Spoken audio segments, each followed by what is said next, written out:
Yue, tingnan mo itong paaralan ng martial arts. Ang laki. Babae ka, maaga o huli, mag-aasawa ka. Bakit hindi mo nalang ibigay sa sarili mong kapatid na lalaki? Ito ang kasunduan sa paglipat. Pirmahan mo. Ang paaralan ng martial arts ay pag-aari ng aking lolo. Ikaw, isang lalaking manugang na nakatira sa amin, isang kirida, at ang anak ng isang kirida, isang bastardo, ay mga tagalabas. Ako, si Song Yue, habang buhay ako, ang paaralan ng martial arts na ito ay hindi kailanman mapupunta sa inyong mga kamay na pumatay sa aking ina, mga walang hiya ng aking lolo. Song Yue, huwag mong tanggihan ang ating inuman at mapilitang uminom ng parusa.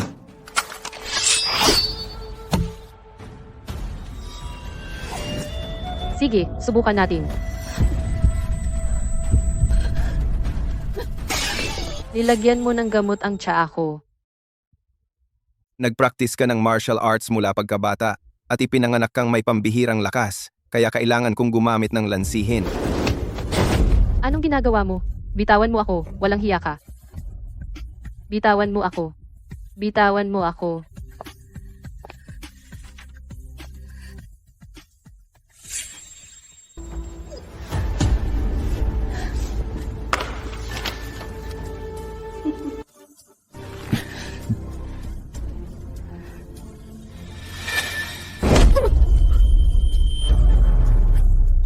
Tatay, ang daang taong paaralan ng martial arts ng pamilya Xue, mga ospital at paaralan nito, at ang mga koneksyong politikal sa likod nito ay kumikilala lamang sa dugong Xue. Kapag tuluyan nang nawala si Song Yue, saka magkakabisa ang kontratang ito.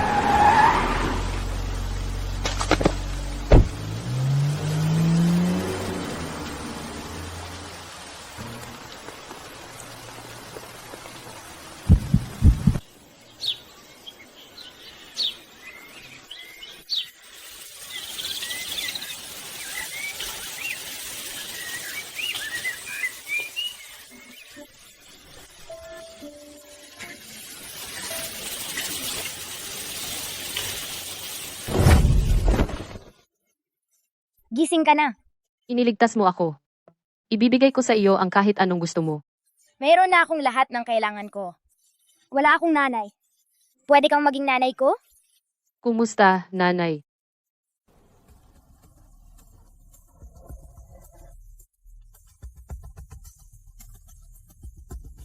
Anak, natuto ka na ba?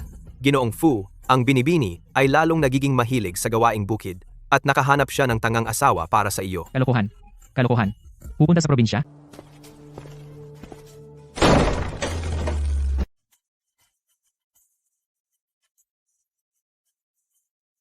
Anong ginagawa mo? Ito yung maliit na babae, sabi ng Mami Millie. Walang maiiwang buhay. Alis.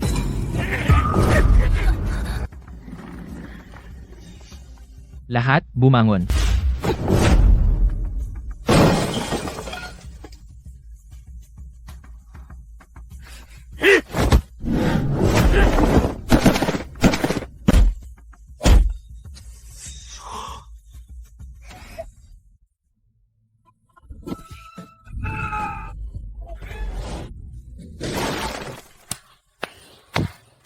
Wow, ang galing ni Mommy. Hindi ito tanga, para itong pagprotekta sa binibini, Diyos ng martial arts.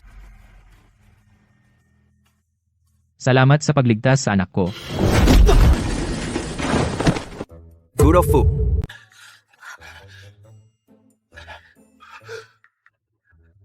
Nagkamali si Mommy. Ito si Daddy. Daddy. Pasensya, pasensya. Pasensya, hindi sinasadya ni Dabaw. Dabaw, okay ka lang.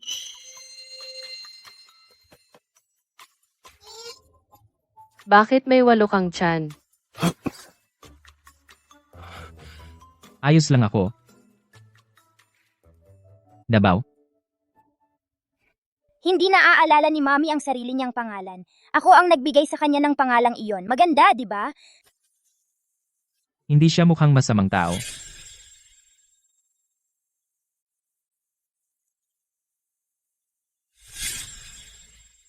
Ang babaeng ito. Bakit pamilyar ang mukha niya? Ipasuri mo siya. Sige. Ang mga tao sa bahay ni Master Fu, nagtatrabaho sila para sa tiyuhin mo. Sa mga taong ito, ako'y nagpaubaya, pero hindi sapat. At ngayon sila'y nagbabalak, laban sa aking anak na babae. Daddy, pinaamo ko sila para mawala ang kanilang pag-iingat. Sa pamamagitan ng pagpapakasal kay mommy. Miss, wag mong ganyanin ang tatay mo. Seryoso ako. Malakas si mommy. Kaya niya akong protektahan at hindi siya bubulihin sa pamilya Fu.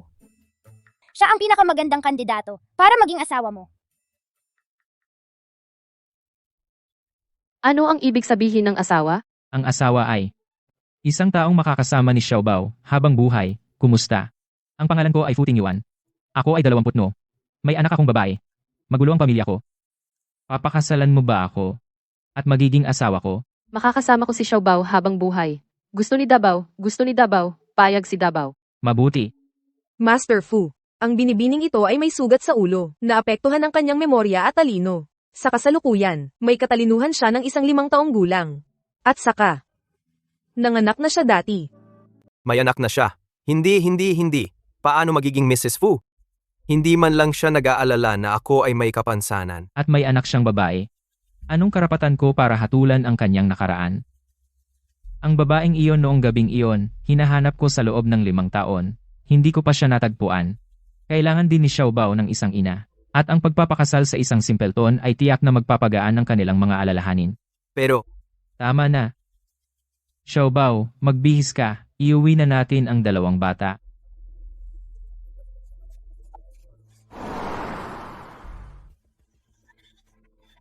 Halikan mo siya.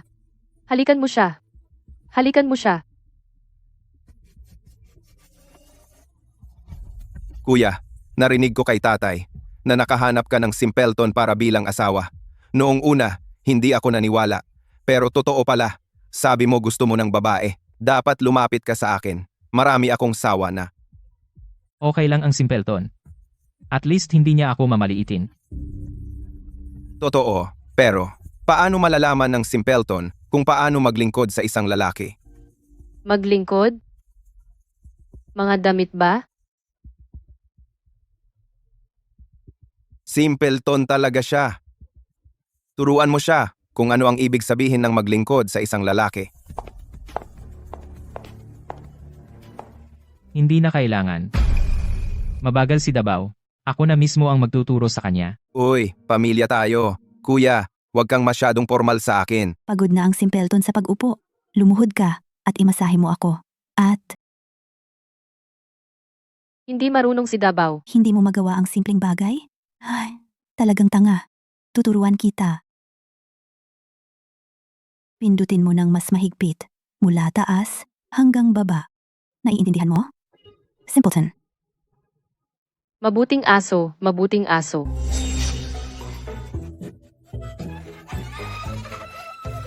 Inaasta kanyang parang aso.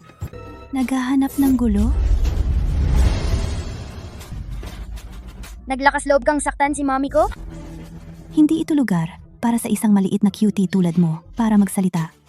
Ikaw. Huwag kang sumigaw kay Xiaobao. Hoy,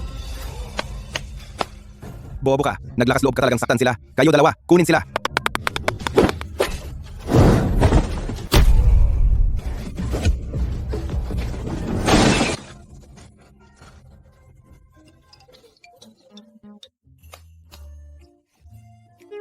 Ikaw, sinaktan mo sila. Kaya, hindi mo na ako masasaktan ngayon.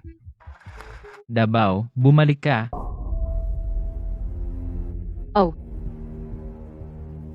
Futing Yuan. Kaya ito ang mabuting asawa na pinakasalan mo ha. Naglakas loob siyang saktan ang mga tauhan ko ngayon. Kailangan mong managot para dito. Hoy, bakit ka pa makikipagtalo sa isang hangal? Bukod dito, napakalakas niya. Hindi ko rin siya matalo. Kaya pinoprotektahan mo siya ha. Ang kaarawan ni Lolo ay sa makalawa. Malaking problema ka.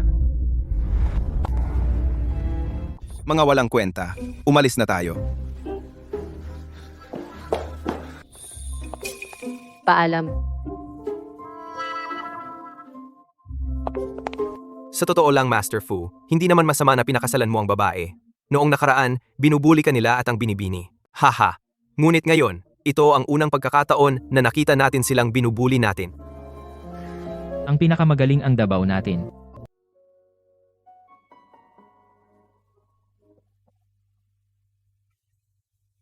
Davao, anong ginagawa mo dito? Sabi ni Xiaobao, ito raw ang kwarto ni Davao.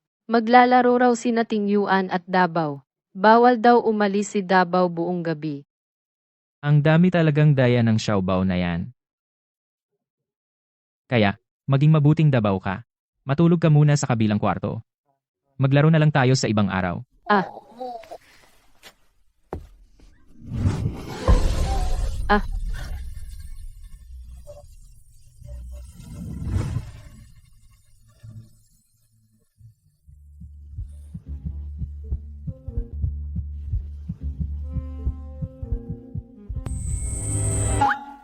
Ting Yuan, walang hali? Itinuro rin ba yan ni Xiaobao? Hindi. Nakita ni Davao sa short drama. Yung bida sa mga drama na yon, pagkapin sa babae, hinalikan muna, tapos hinubaran. Tama na, tama na. Huwag mo na panoorin sa bata yung mga ganyan. Balik ka na sa pagtulog.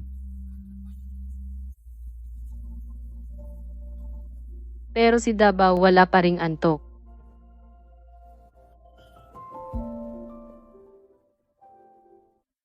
Kunin mo yung tablet, manood ka ng cartoons doon.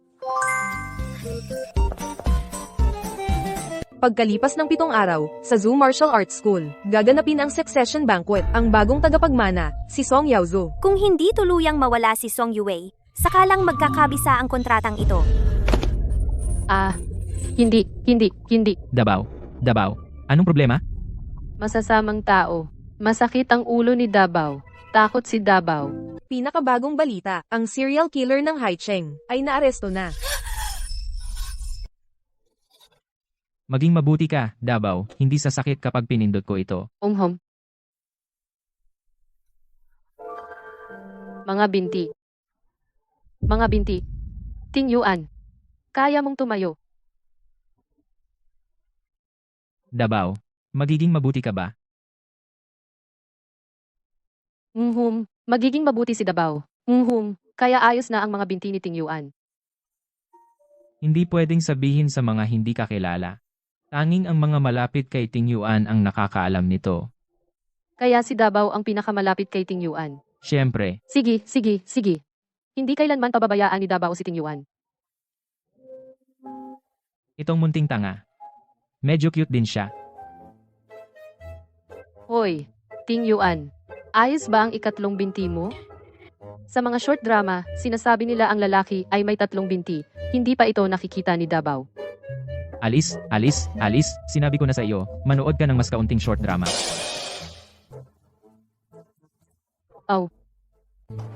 Bilisan mo. Pustahan tayo sa 3 milyon kong allowance. Talagang mananalo si mommy kay daddy ngayong gabi. Maliban sa babaeng iyon 5 taon na ang nakaraan, hindi na nahawakan ni Mr. Fu ang iba. Hindi ako masyadong sigurado. Kailangan mong maghintay. Bilisan mo. Babong mommy. Xiaobao. Sina Ting Yuan at Davao ay naglalaro ng laruang uod. Gusto mong manalo sa aking malamig na daddy. Malayo pa ang mararating mo. Sa tingin ko nalagpasan na siya ng misis. Haha.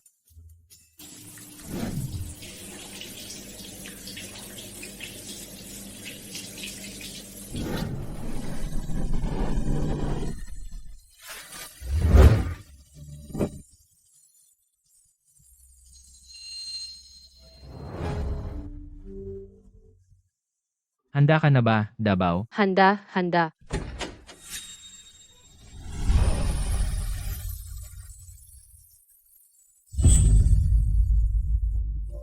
Kumusta? Mukha bang maganda?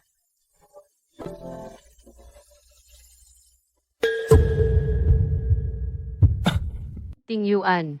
Ang zipper. Hindi maabot ni Davao. Tulungan si Davao.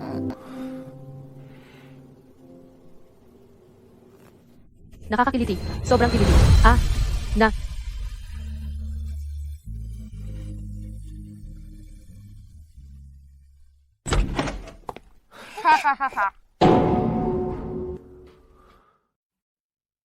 Wow.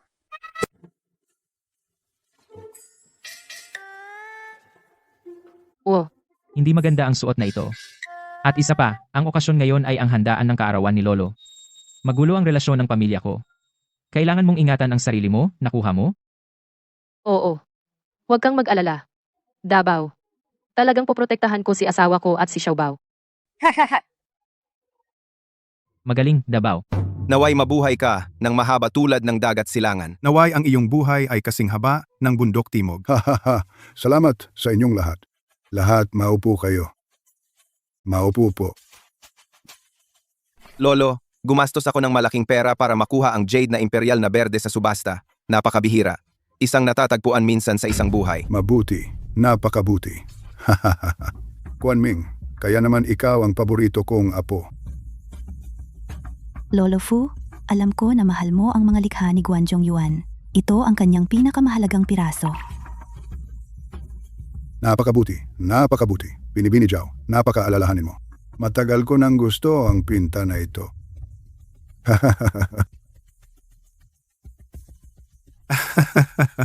Maingat kong pinili para kay Ting Yuan, isang kahanga-hangang asawa. Oh.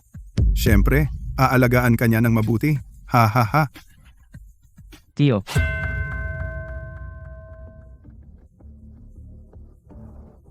Kasal na ako. Tatay, bakit ka ba nagmamadali para hayaan siyang magpakitang gilagid sa pamilya Zhao? Ang tanga na iyon ay likas na may lakas. Sa aking kakayahan, hindi ko maalis ang dalawang peste na iyon. Ngunit huwag kang mag-alala. Si Zhao Xuan ay tao ko. Kapag nakalapit siya kay Fu Tingyuan, kailangan lang ng isang dosis ng gamot para ipadala siya sa kabilang buhay. Fu Tingyuan. Noong araw, hindi nakinig ang iyong ama at ipinilit na pakasalan ng iyong ina na babaeng taga-probinsya. Sinira niya ang angkan ng aming marangal na pamilya. Ngayon, sinusundan mo ang kanyang mga yapak, nag-anak ng isang bastardo at pagpapakasal sa isang tanga upang siraan ang aming pangalan ng pamilya. Oo, Lolo. Nang marinig kong nagpakasal si Kuya, pumunta ako upang bumati, ngunit hindi ko inaasahan ang kanyang asawang tanga na manakit ng aking mga tauhan. Talagang walang batas. Hindi totoo yan. Kayo ang nagsimula. Nagtataka ako, ngayong kaarawan ni Lolo Fu, anong regalo ang inihanda ng kanyang bagong manugang na apo? Para sa kanya? Regalo. Mayroon si Dabaw. Anong magandang regalo ang maiisip ng isang tanga? Huwag mong ipahiya ang sarili mo. Ito. Si Dabaw ay nagsusuot nito. Lolo, para sa iyo, Lolo. Ito ay. Ang natatanging halimuyak na ito ay ang elixir ng mahabang buhay mula sa pamilya Zhu. Ito ay walang katumbas. Maaring ang tangang ito ay may koneksyon sa pamilya Xue? Anong longevity pill? Meron bang ganito kagaling ang isang tanga? Sa tingin ko, peke yan. Nagbibigay ng regalo pero nang iinsulto pa. Matandang gago. Ayaw ni Dabaw. Matandang gago. Matandang gago. Matapang mong tawagin akong matandang gago? May mali ba sa sinabi ko? Mas magaling ka ba? Ikaw, nagpakasal ka sa ganyang tanga? Gusto mo ba akong patigasin? Oo. Kapag namatay ka, magpapakasaya ako. Dabaw, huwag kang bastos sa mga nakatatanda. Lolo, si Dabaw ay may isip ng 5 o 6 na taong gulang. Huwag po kayong magalit. Isang tanga tulad ni Young Master Fu. Walang charm, walang utak, mas masahol pa sa aso. Bakit hindi mo ako tingnan na lang? Mas gusto ng tatay ko ang isang tanga. Kaysa sa'yo, mas masahol ka pa ba sa tanga?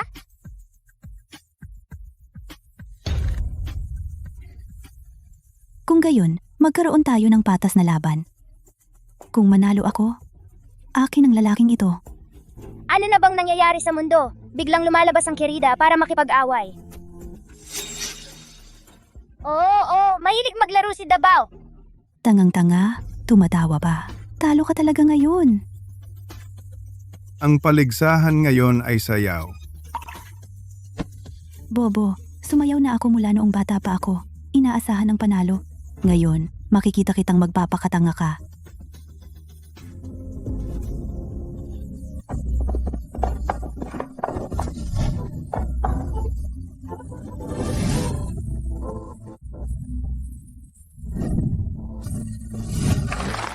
Galing-galing.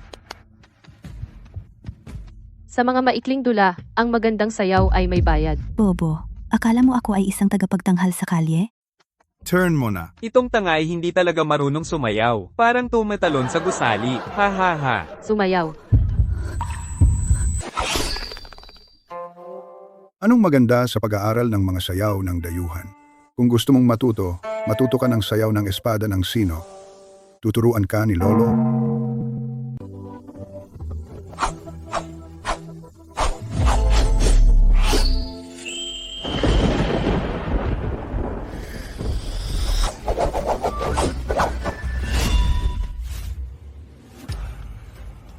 Si Dabaw ay marunong sumayaw. Si Dabaw ay marunong sumayaw.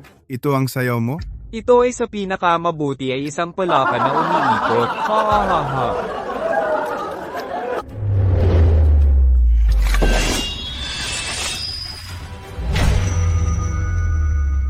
Ah, Ang cool ni Mommy.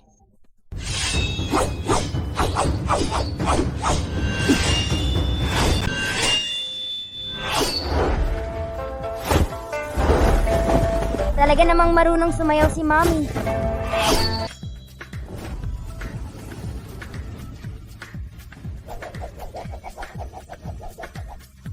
Ang galing ng sayaw na yan.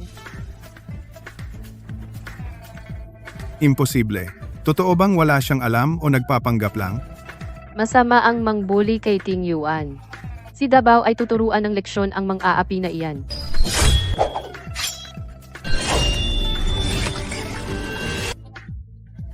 bobo ka.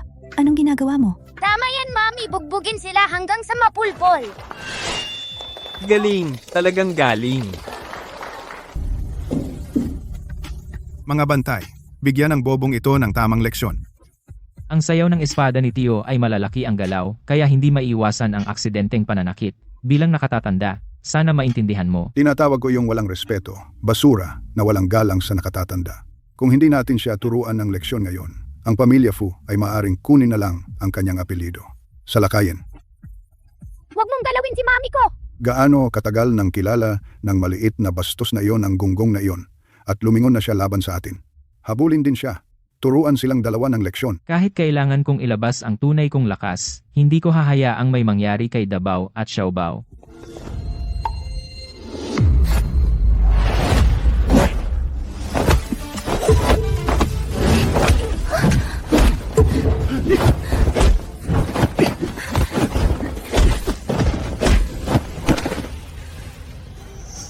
Masaya. Ha ha ha ha. Uy mga matatandang pungpong, gusto nyo ring maglaro? Ikaw, nagre-rebelde ka.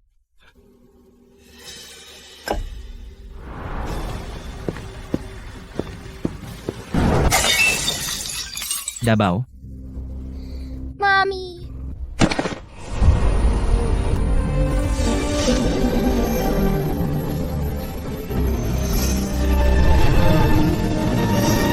Dabaw, ayos ka lang ba? Fu Quanming, hinahanap mo ba si Third? Kuya, bobo lang naman siya. Wala siyang respeto sa mga nakatatanda. Ngayon, ginawa niya ang pamilya, Fu nating katatawanan. Pasensya na kayong lahat. May konting nangyari ngayon. Dito na matatapos ang birthday banquet. Isang magandang birthday banquet na sinira ng isang tulad mo. Anang abala, kung hindi pa siya patay, alisin mo na siya agad.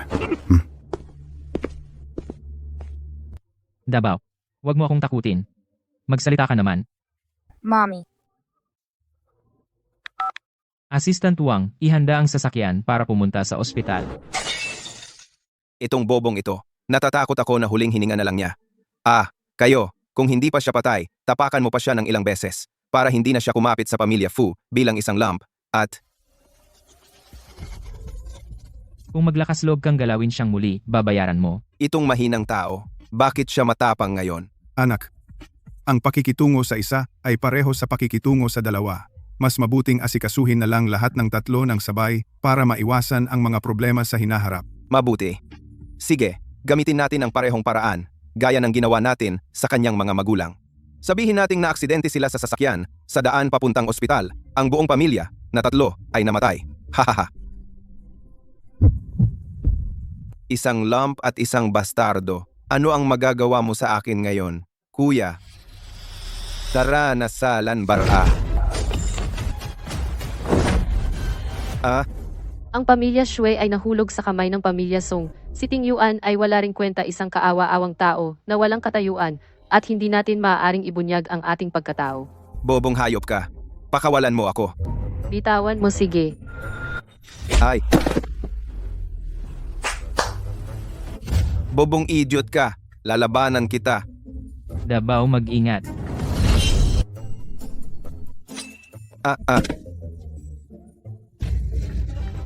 Ikaw?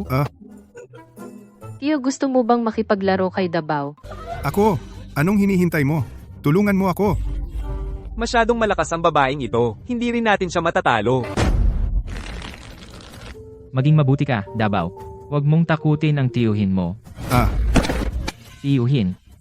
Sina Davao at Xiaobao ang aking hangganan. Pwede mo akong apihin, pero sila. Hindi. Kung may susunod na pagkakataon, hindi na kita pakakawalan. Futing Yuan, paano mo nagawa na magsalita sa akin ng ganyan? Sa pagkakataong ito, gumagamit ako ng salita. Sa susunod, hindi na. Davao, nasaktan ka. Tara na. Uuwi na tayo. Sige, uuwi na. Anak, okay ka lang ba? Wala na itong silbi? At ngayon sinipa pa ulit. Naku? Apo ko, wala na talaga. Pababain mo ang boses mo. Yung lumpo, dati sa harap natin, hindi maglakas loob na magsalita ng marami. Bakit siya sobrang yabang ngayon? Sa tingin ko iniisip niya nakahanap siya ng malakas na tanga para protektahan siya at yung maliit na bastardo. Pangarap mo yan. Sa ilang araw, Si Song Yaozu, ang magmamana ng Shui Martial Arts School. Hihingi ako sa kanya ng ilang martial artists. Maliban sa pamilyang ito, papatayin ko ang buong pamilya.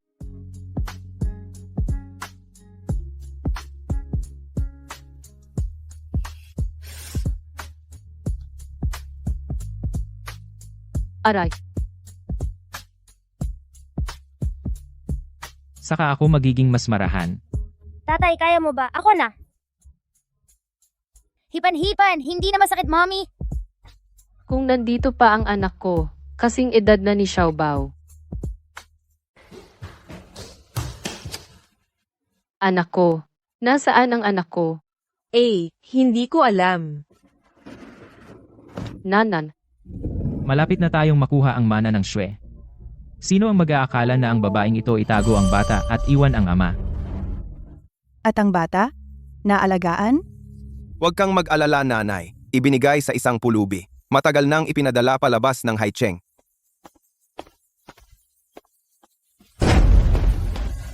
Kanino mo ibinigay ang anak ko?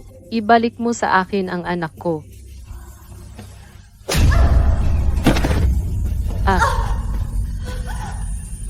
Song Yue, kakapanganak mo lang. Huwag kang masyadong mabalisa. Ginawa namin ito para sa ikabubuti mo. Paano mahuhulog ang pamilya Shui sa kamay ng bastardo na walang kilalang pinagmulan? Ibalik mo sa akin ang anak ko. May birthmark si Nanan sa braso.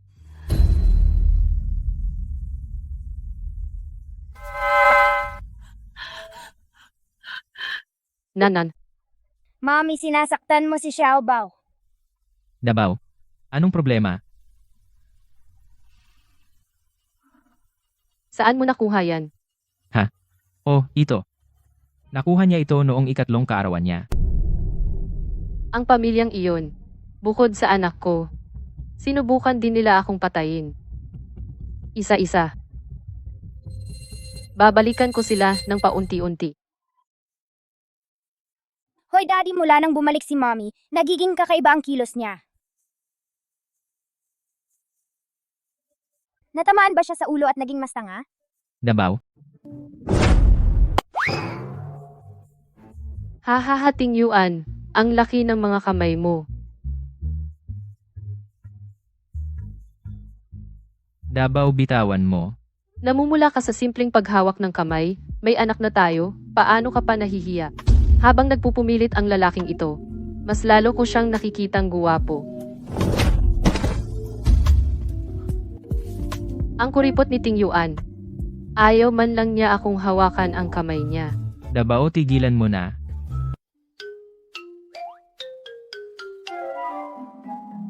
Hindi ba ito hindi naaangkop? Huwag kang mag-alala. Ako ang sasalo kung may mangyari. Si Mommy lagi ang nauunang gumalaw.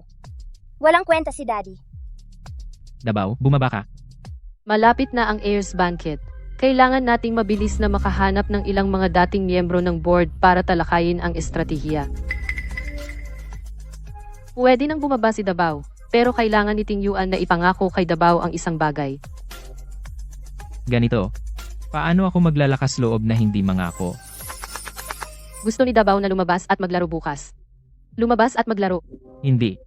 Masyadong mapanganib sa labas. Hindi, gusto ni Dabaw pumunta.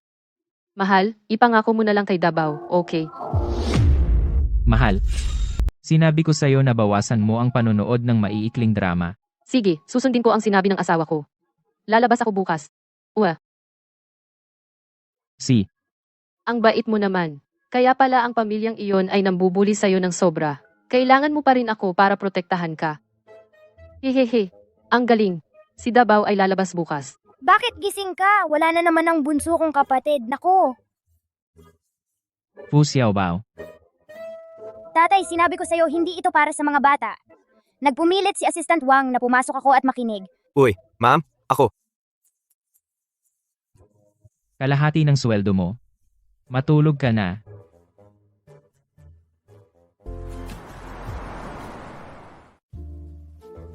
Ang sinabi kong lumabas ay mag-isa lang ako. Bakit kailangan sumama ang dalawang ito? Mommy, kasama namin ni Daddy. Hindi ka ba masaya na lumalabas kasama namin? Masaya. Masaya si Dabaw. Kumain ka ng dahan-dahan. Walang magnanakaw niyan. CEO Song, pumasok po kayo. Inilaan ng manager ang pinakamagandang upuan para sa'yo. Talagang malaki ang epekto ng status. Nagiging sip-sip ang mga tao. Ang sarap ng buhay. Matagal nang nagsasaya ang babaeng iyon.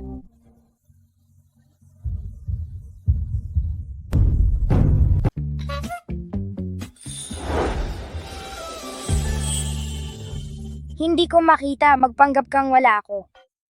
Dalawang batang walang hiya. Anong kawili-wili? Mukhang kamukha ng babaeng iyon si Song Yuwei, yung puta, pero sobrang bilis noon.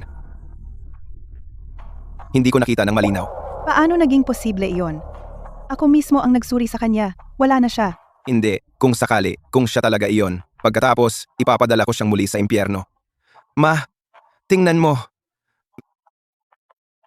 Dabaw, masyado tayong mabilis. Hindi natin ito magagawa. Alam ko, Dabaw. Kahit gusto mong humalik, dapat muna tayong umuwi. Gusto ko ng yakap, Dabaw. Song Yuwei, Paano mo nagawang insultuhin ang asawa ko? Ito ba ang pagpapalaki ng pamilya Song? tingnan ninyo kung sino. Ito ang panganay na anak ng pamilya Fu, Ginoong Fu. Kaya ito ang tanga na pinakasalan mo, asawa. Tito? Iminumungkahi kong mag-install ng wifi sa puntod ng iyong pamilya para makita ng mga ninuno mo kung gaano kawalang galang ang mga inapo nila. Ikaw na bata, naghahanap ka ng gulo. Huwag mo nang pansinin ang bata. Una ang negosyo. Bastardo. Kaya talaga wala kang kwenta. Ang pamilya Song ba ay lumaking kumakain ng mga cute na pagkain lang? Ang baho ng hininga mo. Buisit kang bata ka? Mr. Song, kung wala nang iba, umalis na kayo. Natakot mo siya. Kalimutan mo na, anak. Huwag mong sayangin ang mga salita sa dalawang pilay na ito. Inaaksaya natin ang oras. Song Yuwei, Paulit-ulit mong ginagalit ang asawa ko. Mr. Song, hindi mo naman talaga iniisip na madali akong paikutin, di ba? ikaw ba siya? May paraan ako para malaman? Dabaw, huwag kang matakot. Wala na ang masasamang tao. Mas mabuting magsaya ka sa iyong mga huling araw.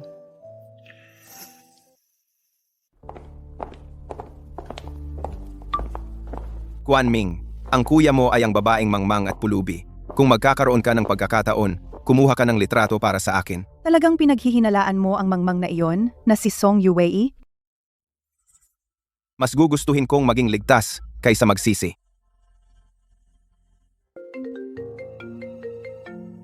Ang kuya mo ay ang babaeng mangmang at pulubi. Kung magkakaroon ka ng pagkakataon, kumuha ka ng litrato para sa akin. Si Song Yaozu ay nagkagusto sa mangmang na iyon. At ngayon ang isang mangmang ay naging in demand? Para saan ko kailangan ang mga litrato? Bukas, ipapadala ko ang mangmang na iyon sa kanyang kama. Hayaan si Fu Tingyuan na matikman kung ano ang pakiramdam ng maging sungay. Haha, tama. Hintayin natin hanggang mawala si CEO Song. Pagkatapos humanap ng mga reporter para ilantad sila. Hahaha, ginagarantiya ko na ang pilay na ito, hindi na muling magmamalaki. Mabuti.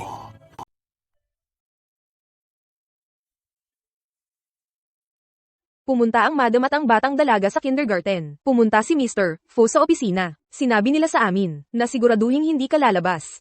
Nababato si Dabao. Sinabi ng batang master na pwedeng manood ng kahit ano maliban sa short dramas.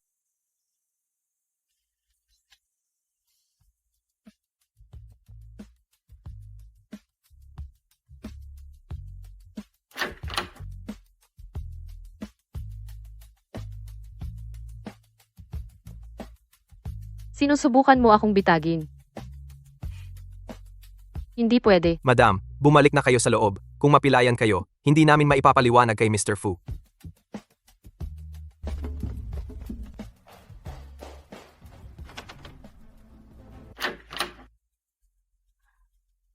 Bakit ang hirap lumabas?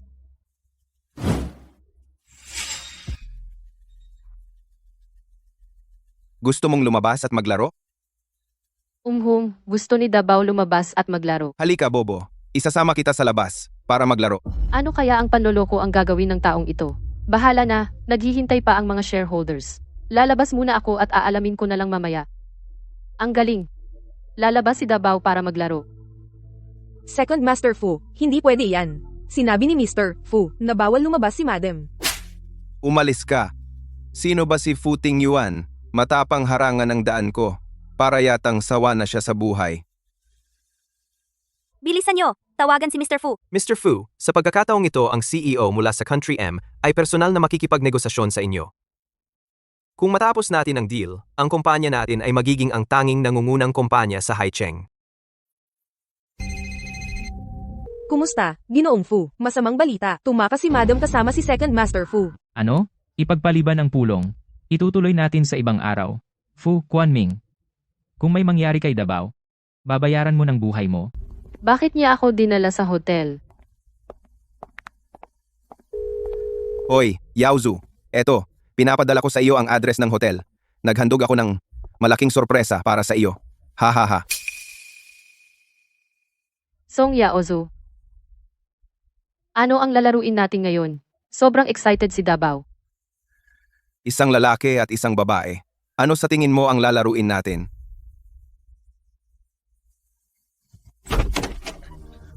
Pumasok ka diyan! Maging mabuti, Dabao, pumasok ka. May masaya sa loob. Tingnan mo ang ugali na ito. Song Yaozu, noong araw na iyon. Malamang hindi niya ako nakilala. Ang laki ng kama.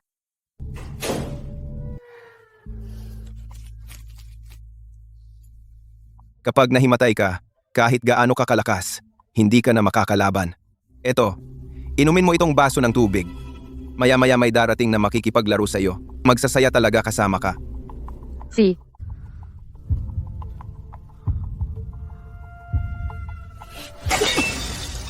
Uminom?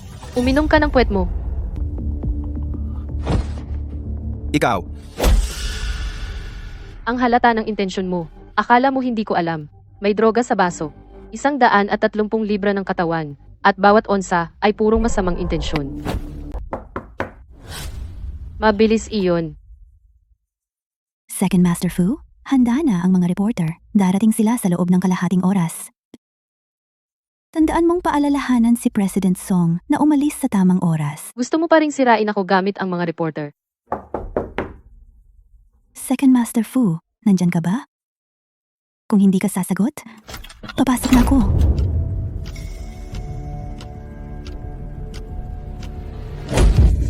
Ang boses na ito, tangang iyon, talaga namang nakipagrelasyon kay Second Master Fu. Ang pinakaayaw ni Second Master Fu ay kapag ginagambala ng iba ang kanyang kasiyahan. Babayaran ko ito sa ibang araw.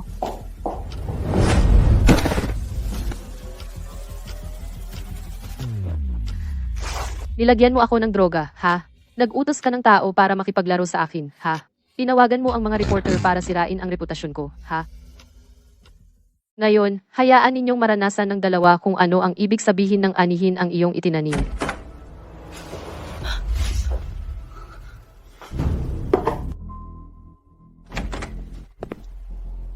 Nagpapaka, misteryoso ka. Ano ba talaga si Fu Quanming? Diyos ko. Uy, hindi mo kailangang isakripisyo ang sarili mo. At saka, hindi naman ako mahilig sa lalaki.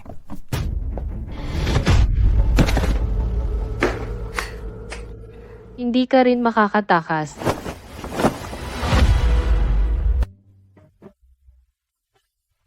Ngayon, magiging magandang palabas ito.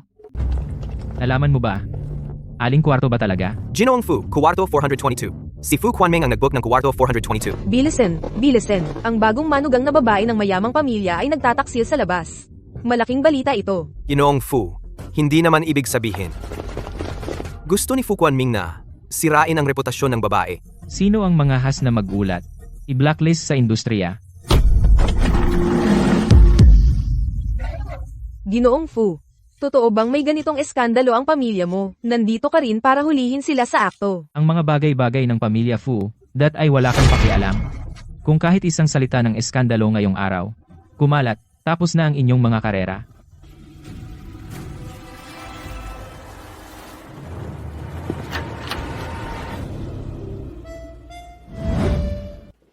Nasaan ang babae? Uy, sa tingin ko, ang mga manonood ay mayroon pa ring karapatan na malaman ang katotohanan. Ang eskandalo ngayong araw, lahat ay malayang makapag-ulat. Ang pamilya Fu ay hindi magsasagawa ng anumang legal na aksyon.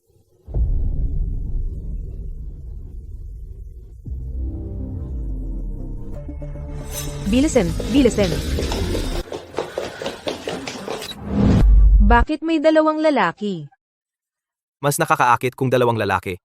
Kunin ang eksklusibong balita. Dali, kuhaan mo ng video. Aba, anong ginagawa mo? Bakit ako nandito? Nasaan ang mga damit ko? Tigilan ang pag-film, tigil. Hahaha. Mabilis tayong nakarating. Si Davao malamang hindi pa umaalis ng hotel. Hanapin mo siya. Ako ang ikalawang binata ng pamilya Fu. Patuloy pa ba kayo sa pag-film? Ipapa-blacklist ko kayo. ZA Industriyang ito. Lumayas kayong lahat. Pagbati, hari ng hall. Maupo kayo, mga pinagpipitagan ng matatanda. Master, sobrang buti na okay ka. Manatiling panatag. Nakikilala lang namin ang lahi ng Xue. Hanggat buhay ka, yang batang si Song Yaozu hindi makakapag-udyok ng gulo. Kukunin namin siya ngayon din. Huwag magmadali. Sa handaan ng tagapagmana, ako mismo ang maghahatak sa kanya pababa mula sa ulap. Sa ngayon, dapat nasa hotel na si Ting Yuan. Kung may mangyari sa Suez, iulat agad sa akin. Oh, Babalik na ako ngayon.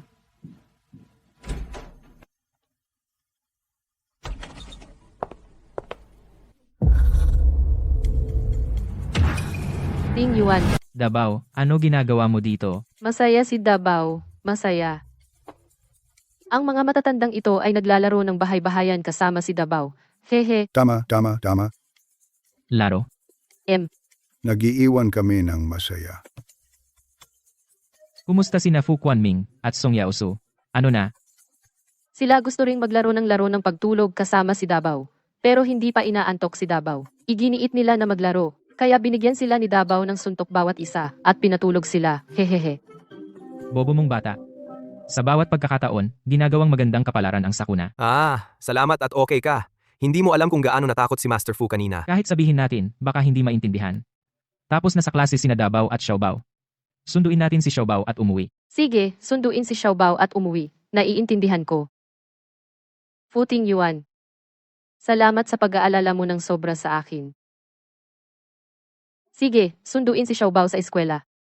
Fu Quanming, ito ba ang sorpresa na ibinigay mo sa akin? Nagloloko ka ba sa akin? Hindi rin ako mahilig sa lalaki. Kapag pumalit na ako sa pamilya Xue, Ako ang mauuna na maghahatak sa iyo pababa mula sa pamilya Fu.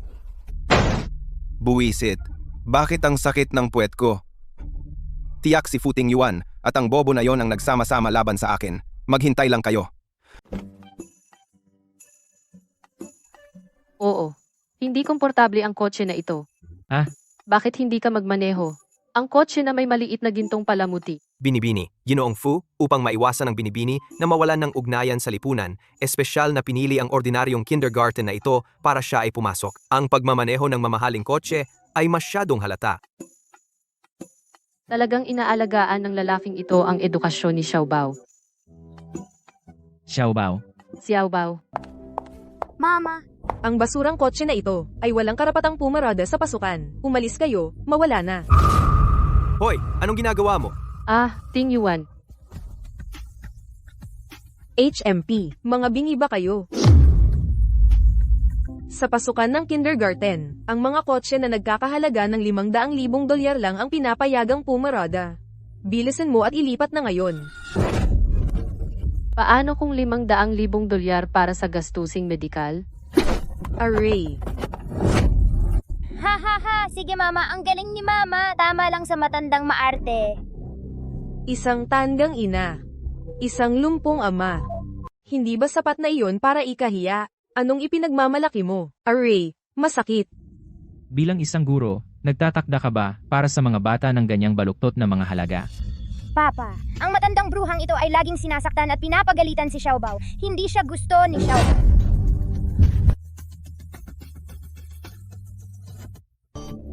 Xiaobao. Sino? Sinabihan siyang guluhin kami, ang munting prinsipe ng aming kindergarten. Yung tatay ni Fu Zaiji, pero siya yung nag-donate ng bagong campus, isang malaking tao. Nag-donate ng bagong campus? Anong nangyayari? Mr. Fu, kahapon, gaya ng iyong utos, ginawa kong anonymous ang donasyon. Paano naging kay tatay ni Fu Ziji? Ha ha ha. Ikaw. Nagmamaneho ka ng lumang kotse na ilang libo lang ang halaga. At nagyayabang ka na ikaw ay nag-donate ng campus na nagkakahalaga ng 10 milyon. PFFT, sino ba ang niloloko mo? Kung gusto mong dumura, papakainin ka ni Dabao ng marami para makadura ka ng todo. Bobo ka, baliw ka ba?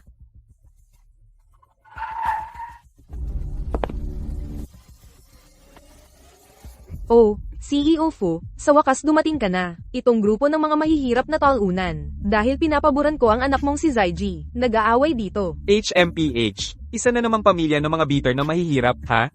Bata, ito ay para sa aking anak. Gumastos ng 10 milyon. Binili ang pribilehiyo. Ayaw mo? Kailangan mong tanggapin. Sinabi mong ikaw ang nag-donate ng bagong campus. May ebidensya ka ba? Ako. Ganito kalaking bagay. Paano kami magkakamali? Ang apelyido ng may-ari ng bank account ng donor ay Fu. Itong lalaki ay Fu din ang apelyido. Ha ha ha. Kung hindi siya, sino pa? Matanda, ako rin ay Fu. Ha ha ha.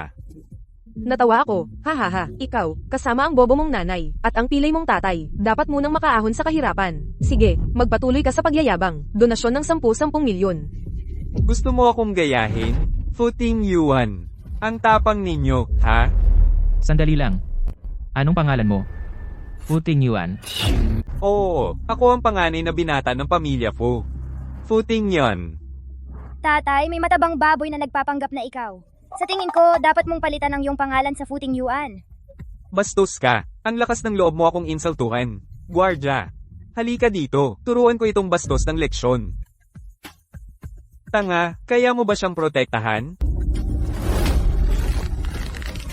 Bitawan mo ako. Bitawan mo ako. Bakit ang lakas niya? Ito ang resibo ng transfer. Idilat mo ng maigi ang iyong mga mata. Tingnan mong mabuti. Sino ba talaga ang tunay na Futing Yuan? Ano itong ingay na ito? Principal, ngayon, ang 2 taong ito, parehong nagsasabing sila ay Futing Yuan. Ang totoo, ang lumpo na ito ay talagang meron ng transfer receipt para sa donasyon sa amin. Anong ginagawa mo? Ang ganitong bagay ay maaaring pekein. Pero ang pagkakakilanlan at ugali ay hindi kayang pekein. Isang lumpo. Nagmamaneho ng sirasirang sasakyan. Hindi iyon estilo ni Presidente Fu. Mukhang ang donasyong ito ang ibigay sa inyo ay mas masahol pa kaysa pakainin sa aso. Naalala ko na ang mga bank transfer ay maaaring i-reverse sa loob ng 25 oras. Tama ba?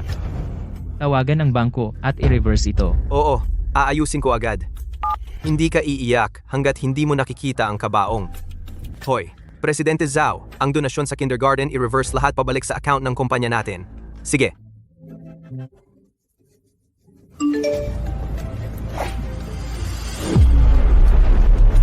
Tumawa ka, bakit hindi ka tumatawa ngayon? Balita ba tungkol sa pag-reverse ng donasyon? Kailan pa naging ganito ka-efficient ang bangko? Punong guro. May lumabas na mensahe para sa akin. Sinasabi. Tungkol sa bill ng telepono ko. Ano ang sinasabi? Sabi. Ang balance ko ay $1.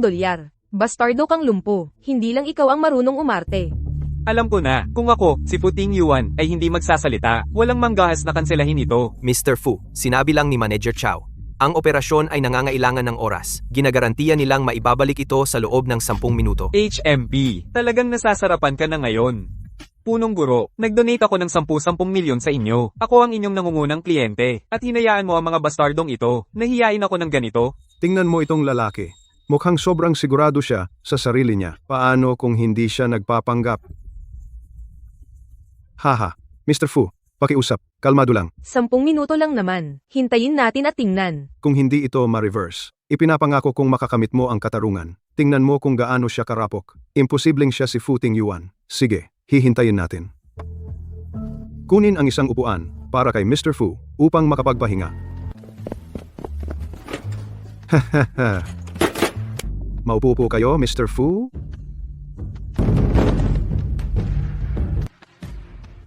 Ha. 10 minuto na ang lumipas, at hindi pa rin ito na-reverse. Ngayon ay malinaw na kung sino ang totoo at kung sino ang peke, di ba? Ang daddy ko ay hindi nagsisinungaling. Ang natala na bank statement, medyo late lang. Manahimik ka, maliit na brat. Pinalayas. Ipaalam sa bawat kindergarten sa lungsod na huwag siyang tanggapin. Wasakin ang kanilang sasakyan.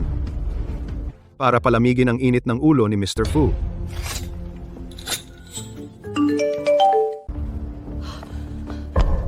Punong guro, ang donasyon ay talagang na-withdraw. Miss Liu, tama na. Tigilan mo na ang pag-arte. Haha, Sa pagkakataong ito, totoo na. talaga po ba kayo si Mr. Fu? Pero, paano mangyayari iyon? Ang yaman ng pamilya Fu. Bakit si Mr. Fu magmamaneho ng lumang kotse na ilang libo lang? Ang kotse, hindi nagpapakita ng estado ng tao. Sa ganyang pag-iisip, hindi kayo karapat-dapat magpatakbo ng kindergarten at magturo ng mga bata. Mr. Fu, pasensya na po. Napagkamalan po namin kayo. Isang pagkakamali lang po iyon. Haha. Mr. Fu, ako. Hindi ko sinadyang magpanggap na kayo. Sila ang nagpilit na kayo ako. Mr. Fu, huwag niyo po akong pag-initan. Tangina mo. Isinisisi mo sa akin ang pagkakamali. Ang taong ito ay nagpanggap na Mr. Fu. Hilahin siya at turuan ng leksyon. Mr. Fu, ako, huwag na po, principal. Mr. Fu, kasalanan iyon ng taong iyon. Pinarusahan ko na siya para sa inyo.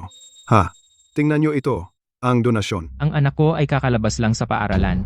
Hindi na siya estudyante dito. Ang donasyong ito, sa tingin ko hindi na kailangan. Ah, Mr. Fu, hindi ko nakilala ang inyong kadakilaan. Kasalanan ko po. Bigyan niyo po ako ng isa pang pagkakataon. Tingyuan. Ang prinsipal ay mukhang napakalungkot. Namumula ang kamay niya sa kakapalo sa sarili. Dabaw. Oo. Madam, kawawa naman ako. Pwede niyo po ba akong tulungan? Mommy, masama siya. Hindi tayo tumutulong sa masama. Ang pagtulong sa iba ay isang mabuting bertud. Ha? Pula na ang kamay niya. Dabaw, tulungan mo siya. Lolo, pwede mo bang gamitin si Mommy? Gusto mo si Mommy na manakit sa'yo ulit?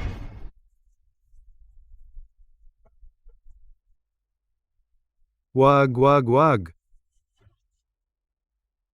Ang galing mo. Tinatrato si Dabao ng pinakamabuti. Ang ganitong tao ay hindi dapat nagpapatakbo ng kindergarten. I-publish ang insidente ngayong araw, gamitin ang pampublikong presyon, isara ang paaralan sa loob ng 3 araw. Mr. Fu, bigyan niyo ako ng isa pang pagkakataon, Mr. Fu. Umuwi na tayo. Okay. O, Okay.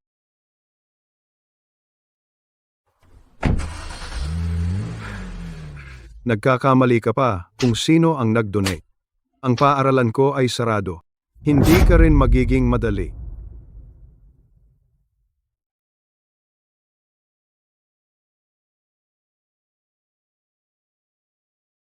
Masakit ba, Xiaobao? Hihipan ni Mommy. Hindi na masakit. Ang asawa at ang binibini ay magkasama. Mukha talaga silang mag-ina.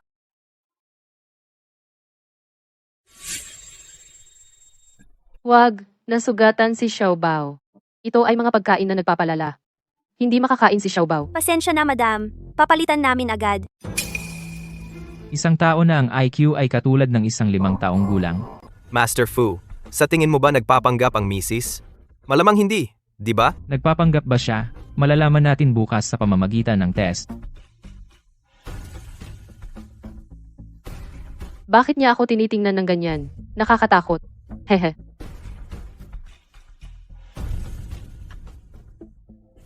Fu Tingyuan. Mahal, matagal na tayong kasal, at hindi pa kita nabibilhan ng singsing. Paano kung dalhin kita bukas, para bumili? Oh, singsing? Ano ang singsing? Ito ba ay pagkain? Oo, pagkain yan. Isang simbolo na akin ka na. Ang cheesy naman. Tagapamahala Zhang. Bukas, tulungan mo ako ihanda ang kayamanan ng tindahan. Gusto kong sorpresahin ang asawa ko. Oh, at huwag mong sirain. Sabihin mo na lang na regalo para sa anibersaryo ng tindahan. Ting Yuan, sumama ka sa akin, hindi kita pababayaan. Ang tagapamahala ay nagsabi na mayroon na siyang rehistradong fingerprint ng Big Shot. Tanging ang fingerprint niya ang makakapagbukas nito.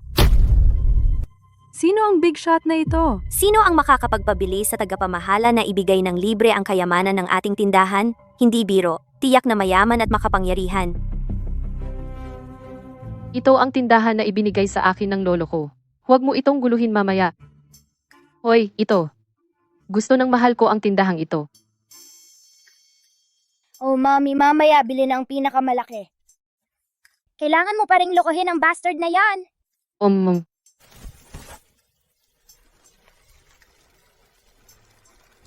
Buksan mo at sayo na yan. Libre, libre, maganda. Gusto ng mahal ko ito. Gusto ng mahal ko ito. Umalis ka, tanga. Ang kayamanan ng ating tindahan. Karapat-dapat ka bang hawakan? Hindi mo ba ako kilala? Masunurin naman ang may-ari ng tindahan. Inayos nila ang 2 bagong lalaki para hindi ako mahuli. Pero ang 2 ito ay sobrang matigas. Ma'am, hindi ba sinasabi kayo mismo sumulat ng anniversary sale? Di ba lahat ay pwedeng sumali? Mahal, bakit ka nag-iingay? Alam mo ba kung ano ang nasa loob? Umalis ka. Isang tanga, isang lumpo, isang bata. Hindi kayang bilhin, kaya gusto libre. Umalis ka. Huwag mo kaming abalahin sa pag-serve sa aming mga VIP. Tigilan mo si Xiaobao. O kaya'y sasaktan ka ni Dabao. Ha, mukhang tanga talaga. Sinong nagsabing hindi namin kaya? Si Ting Yuan ay may pera. Gusto namin ito. Ang promo namin ay may mga patakaran. Ang mga tanga, lumpo at aso ay hindi pinapayagang sumali. Ikaw? Hayaan mo siyang humawak nito. Tanga man o hindi, malalaman natin agad. Ito ay Schwes Jewelry. Pantay-pantay ang lahat. Walang ganoon. Nagsisinungaling ka. Sinungaling. Nagsisinungaling kay Dabao. Ang tanga na ito maraming alam ah. Yuji, wala pa ang malaking tao. Paano kung pagtripan natin ang tanga na ito para pumatay ng oras? Haha, itong tanga. Gusto mong sumali sa event? Lumuhod at kumahol na parang aso. at ibibigay ko ito sa iyo ng libre. Ano sa tingin mo? Libre. Ang galing. Ang galing. Ang galing. Mami, wag kang maniwala. Niloloko ka nila. Sige, gawin mo na ngayon. Tanga, sinabing gawin mo. Tanga, sinabing gawin mo. Ikaw, Ikaw. Haha! Ma'am, sa tingin ko, ikaw ang tanga. Ang mami ko ay tumahol na ng 3 beses at hindi mo pa rin na-realize? kailan siya natutong kumahol na parang aso? Miss Liu, ibig sabihin, ikaw ang tumatahol. Master Fu, aminin mo, matalino talaga ang misis mo. Ang cute mo naman. Ang asong galit, nangangagat. Paluin ang aso. Ang pinakamalaking tindahan ng alahas sa Haicheng. Nalampasan ng isang cute. Ang nakakahiya. Miss Wang, ito ba ang VIP na binanggit ng may-ari? Mula ulo hanggang paa, puro branded. Walang duda. Miss, Nandito ako para kunin ang alahas na inihanda ni Mr. Fu para sa akin. handa na ang regalo para sa VIP. Dito lang po. Ito ang kayamanan ng tindahan namin. Maaari mo itong buksan at kunin. Ang kayamanan ng tindahan. Kailan pa naging mapagbigay si Mr. Fu? Nandito rin pala si Mr. Fu. Mr. Fu, kung gayon, ito na siguro si Mrs. Fu. Paumanhin, Mr. Fu. Hindi namin kayo nakilala ng asawa mo. Masyado kaming naging bastos kanina. Patawarin mo kami, Mr. Fu. Ano ang dapat katakutan? Isang lumpo na walang pabor sa pamilya, kahit ang bantay sa gate, mas mataas ang estado kaysa sa kanya. Ang aking lalaki, paano maglakas loob ang isang basura na insultuhin siya? May mga manok at aso. Ano ang tawag sa idiom na iyon? Nagkagulo-gulo ang mga manok at aso. Sino ang tinatawagan mong manok? Lakas loob mo kaming tawagin yan? Oo, ngayon lumilipad-lipad na ang manok at tumatalon-talon na ang aso. Ang kombinasyong Miss at Madam, sapat na ang galit ng 3 tao para mabaliw ka. Ang cute-cute. Hindi lang ginamit mo ang iyong alindog kay Second Young Master Fu, ngayon ay naglalakas loob ka pang sumigaw sa akin? Hindi kita papakawalan. Hindi ba sabi mo ako ang VIP para kunin ang kayamanan ng tindahan? Bilisan niyong turuan ang cutie na ito ng leksyon. Ang kakaiba naman. Sabi rito, tanging ang makakapagbukas lang ang makakakuha. Kung hindi natin subukan, paano natin malalaman kung siya ang VIP? Tama, hindi mo alam, baka si Daddy ay lihim na naghanda ng regalo para kay Mommy. Oo, Ginang Wang. Ang pamilyang ito ay bahagi rin ng pamilyang Fu. Paano kung sila nga? Kahit sa loob ng pamilyang Fu, may mga antas. Isang taong mula pagkabata ay hinamak ng pamilyang Fu. Isang lumpo ay kayang bilhin ang kayamanan ng tindahan. Anyway, nandito ka para kumuha ng alahas. Subukan mo lang. Kung ikaw talaga ang VIP, maniwala ka. Bibigyan ka namin ng sagot. Sige, susubukan ko. Hindi ikaw ang VIP para kunin ang kayamanan ng tindahan. Maaari bang siya ang... Dabaw, gusto ring subukan ni Dabaw. Kahit hindi ako, tiyak na hindi ang cutie mong ito. Gusto lang subukan ni Dabaw. Kailangan nating subukan para malaman. Bitawan mo ako, bitawan mo ako.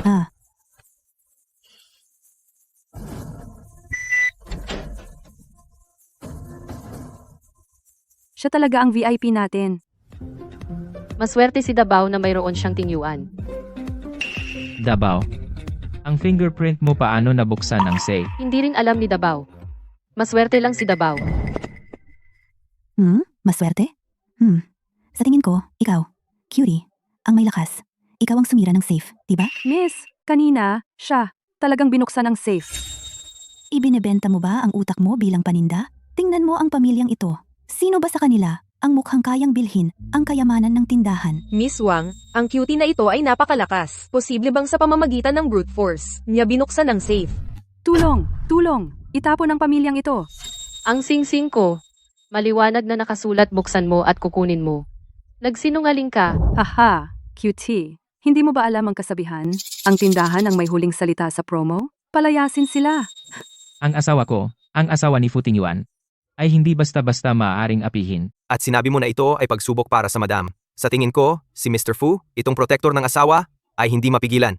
Fu Tingyuan, ikaw na lumpo na isinilang sa mahirap na probinsyano. Wala kang estado o posisyon sa pamilya Fu. Bakit ka nagmamayabang? Ang pamilya Fu ay may napakagandang genes. pero nakagawa sila ng lumpo. Mukhang kapag pumipili ng kapareha, hindi dapat pumili ng may mas mababang genes. Tumahimik ka. O kaya, babatukan ka ni Dabaw hanggang sa hindi ka na makapagsalita pang habang buhay. Humihingi ng paumanhin si Dabaw. Sino ang may lakas ng loob na manggulo sa teritoryo ni Shwe? Pagod ka na bang mabuhay? Song, President Song. President Song, ang tangang ito ang tunay na boss ng tindahan namin, si Pangulo Song. Amo Song, nasaan ka?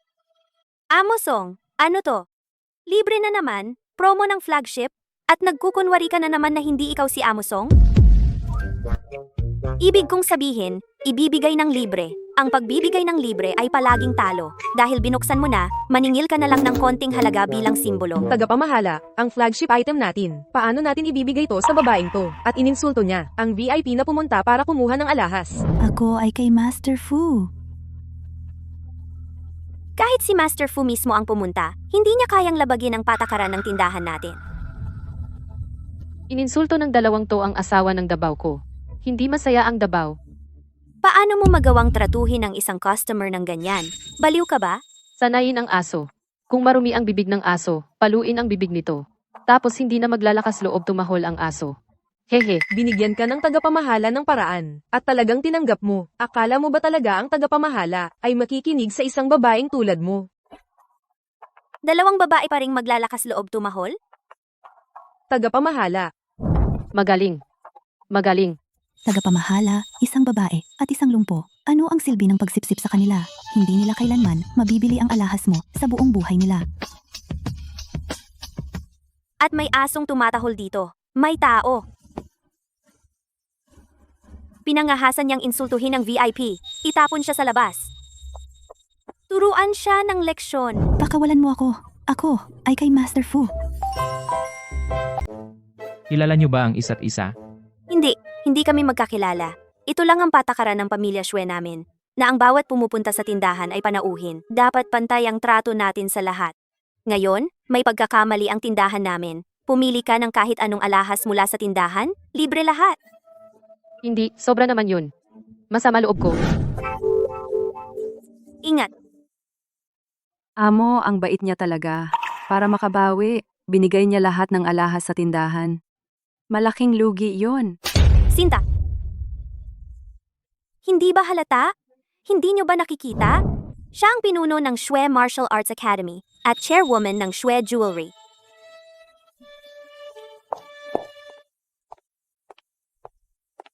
Mr. Fu, sobrang generous ng may-ari ng tindahan kay Mrs. Mukhang ang bobo kong asawa. Ay hindi kasing simple ng inaakala ko. Wala kayong silbi. Natalo kayo ng isang cute na babae. Nakakahiya. Tatay, ang galing ng martial arts ng babaeng yon, hindi siya ganoon kadaling harapin. Kung hindi sa lambing, sa tigas tayo. Makikipag-ugnayan ako sa Shwe Martial Arts Academy ngayon at mag-aayos ng ilang mandirigma na mas malakas sa kanya. At bukas ay araw ng kamatayan ng pamilya nila. Dumating si Master Fu Zonglong sa akademya. Gusto niyang umarkila ng mga bihasang manlalaban. Sa tingin ko, may masama siyang balak laban sa iyo. Diretso ko na lang siyang tatanggihan. Uy, hindi. Tanggapin mo ang kahilingan niya. Hindi ka kilala ng mga manlalaban ng Hallmaster. Paano kung atakihin ka nila? Sabihin mo kay Fu Zonglong, may patakaran ang pamilya Shwe. Dapat ang bumibili ay dumalo para sa pagpapatunay. At magsuot ng itim na damit na may pulang kwelyo. Para maiwasan ang pagkakamali ng tao. Pagkatapos, sabihin mo sa mga manlalaban, nasaktan ang mga nakaitim at pula. Kumita ng pera at maghiganti ng sabay. Ikaw ang hari ng daya.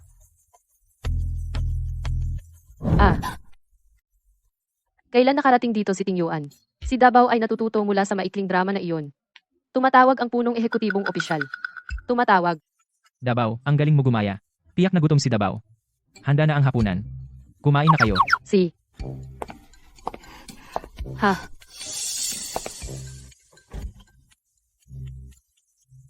Ginoong Fu, darating sina Fu Zonglong at Fu Quanming bukas, yung dalawang iyon. Tiyak na may bago na naman silang balak. Hayaan silang dumating. Sa pagprotekta sa akin ni Dabaw, walang mangyayari. Ginoong Fu, umaasa ka sa asawa mo. Bumubuti ka ng bumubuti dyan. Ang master ng Shwe Martial Arts School, Natagpuan mo na ba si Song Yue? Hindi pa. Ang pamilya Song ay nagsimula ng maghanda para sa bangkete ng mana sa Makalawa. Itong bangkete nila. Natatakot ako na hindi ito magiging maayos. Pumalakpak ka ng isa, pumalakpak ako ng isa. Isang bata ang naghahabi ng damit na may bulaklak. Pumalakpak ka ng dalawa, pumalakpak ako ng dalawa. Dalawang bata ang sumakay ng eroplano. Hahaha, Futing Yuan, mukhang kayo ng cute mong asawa ay nagkakasundo ng mabuti. Pero natatakot ako na hindi magtatagal ang magagandang araw na ito. Narito na ang punching bag, ha? Naaamoy ko ang baho ng tae mula sa malayo. Yun pala yung basura na darating. Anong sinabi mo? Bata ka?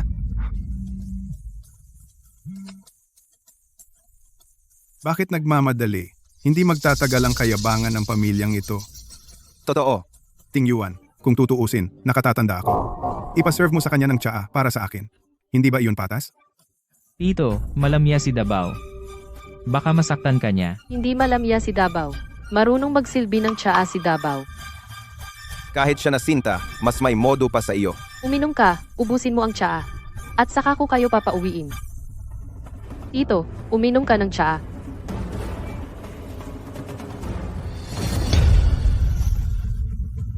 Sinta, ano ang sa akin? Siya ang asawa ng kuya mo. Igalang mo siya. Bro, kahit natanga siya, babae pa rin siya na may normal na pangangailangan. Kaya ba ng lumpo tulad mo na pasayahin siya? Punuin mo ito.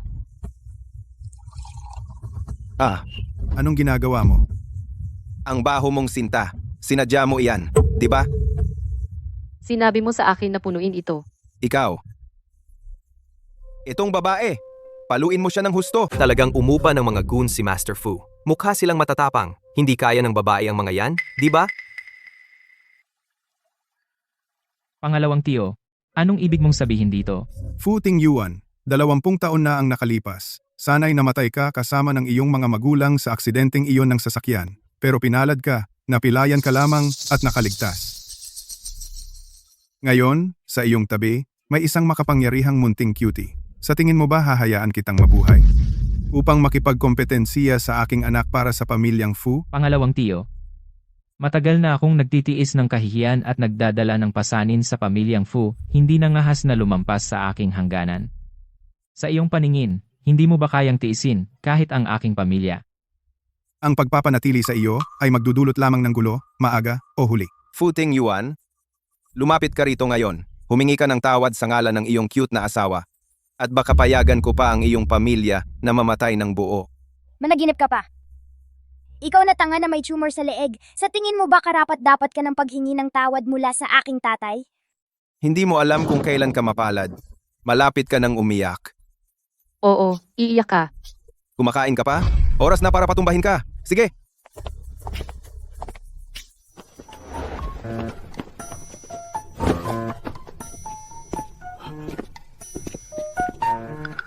Sige, gulpihin ang pamilyang iyon. Yung pamilya. Anong ginagawa mo dito? Mali ang mga taong sinaktan namin. Buksan mo ng mabuti ang iyong mga mata ng aso. At tingnan mong mabuti, nakasuot kami ng itim na damit na may pulang kwelyo. Ang amo ay nagsabing galpihin. Yung mga nakasuot ng itim na may pulang kwelyo. Sige. Hahaha. Sino ang bumibili? Ako? Tapos na ang order. Magulat sa amo. Mag-iwan ng 5 bituing review. Kayo. Umupa ka ng mga goon para bugbugin ang sarili mo. Ang hobby ng second uncle ay talagang natatangi. Dabao, huwag mong guluhin ang bahay. Itapon mo yan.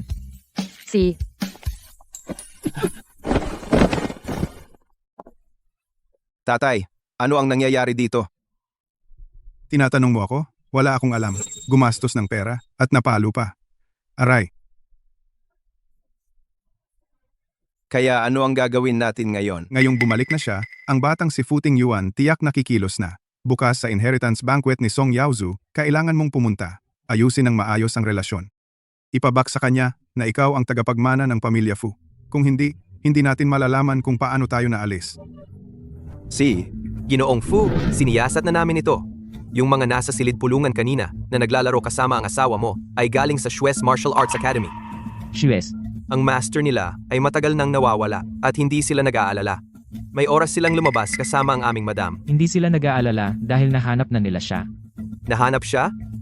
Si Dabao ay si Song Yue, ang master ng Shue's Martial Arts Academy. Ang babae ay si Song Yue. May-ari ng Shue's Martial Arts School. Paano siya naging napakabait? Sa tingin ko, ang tanga ay ibang tao. Bukas ng gabi, ang piging ng mana ni Shue, magiging abala ang asawa ko. Young Master Fu, tutulungan mo ba ang madam? Hindi na kailangan. Sa talino ng madam, ang pamamahala sa maliit na piging ng mana ay napakadali. Magpadala ng kinatawan ng kumpanya. Pasiglahin ang kapaligiran kung kinakailangan. Xiaobao, saan mo dadalhin si Dabao? Pagod si Dabao. Gusto ni Dabao matulog. Matulog? Hindi pwede. Bobong mommy. Ang tagal na. Ikaw at si daddy wala man lang progress. Kailan ako magkakaroon ng kapatid na lalaki? Masarap ba ang kapatid na lalaki? Ang iniisip mo lang ay kumain. Kung hindi mo mapapanalo si daddy ngayon, huwag kang lumabas. Dabao, Ang ganda ng katawan ng lalaking ito. Dahil wala akong mas magandang gawin, at sobrang inosente niya. Hindi siya gagawa ng kung anong masama. Aasarin ko lang siya. Hawakan si Dabao. Gusto ni Dabao mahawakan. Dabao. Ang lalaki at babae ay hindi dapat maghawakan. Si Fu Tingyuan at Dabao ay kasal. Sabi sa short drama. Pwedeng gawin ng mag-asawa ang kahit ano. Pwedeng gawin ng tao ang kahit ano. Oh. Gawin ano? Bakit hindi namumula ang lalaking ito ngayon? Pwedeng hawakan, yakapin, halikan. Parang ganito. Yakap na ganito. Halik na ganito. Hindi yon. Saan ka pupunta, Dabao? Wag hawakan, wag yakapin, wag halikan. Masama si Tingyuan, hindi na maglalaro si Dabao. Haha, nagsimula na ang laro.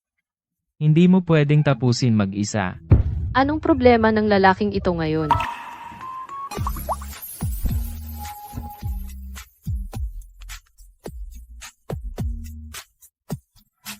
Song Yue, gusto kong makita kung gaano kakatagal magpapaarte.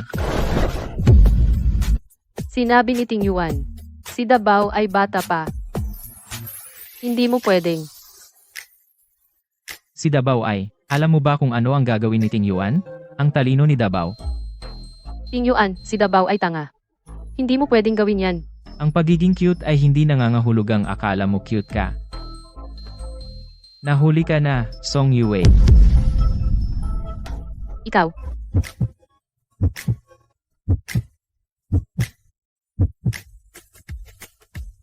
Uy. Binibini, niloloko mo na naman ang tatay mo kasama si Mrs. Magagalit si Mr. Fu kapag nalaman niya. Kaya pala ang tanda mo na pero wala pa ring asawa.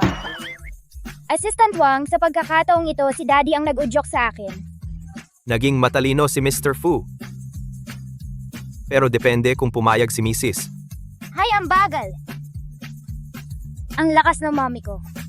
Kung ayaw niya, matagal nang pinalayas ang daddy ko. Magkakaroon ako ng kapatid na lalaki.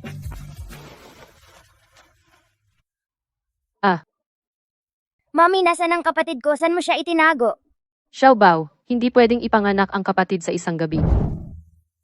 Okay lang. May stamina ako. Kung hindi sapat ang isang gabi, 10 gabi ay sapat na.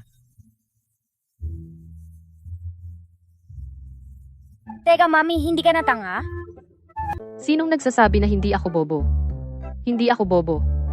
Kagabi, bakit ako nauto sa daya ng lalaking iyon? Ito ay... Ma'am, alam ni Master Fu na dadalo ka sa piging ng mana ngayong gabi. Inihanda niya ang lahat ng ito para sa iyo. Kailan mo nalaman kung sino ako? Kahapon? Kaya kagabi, noong kasama niya ako, dahil ba sa pagkakakilanlan ko? O, Pero matagal na kitang gusto. Song, ang pangarap mo ay matatapos ngayong gabi. Pagkatapos ngayong gabi, lahat ng pag-aari ni Song Yue ay magiging akin.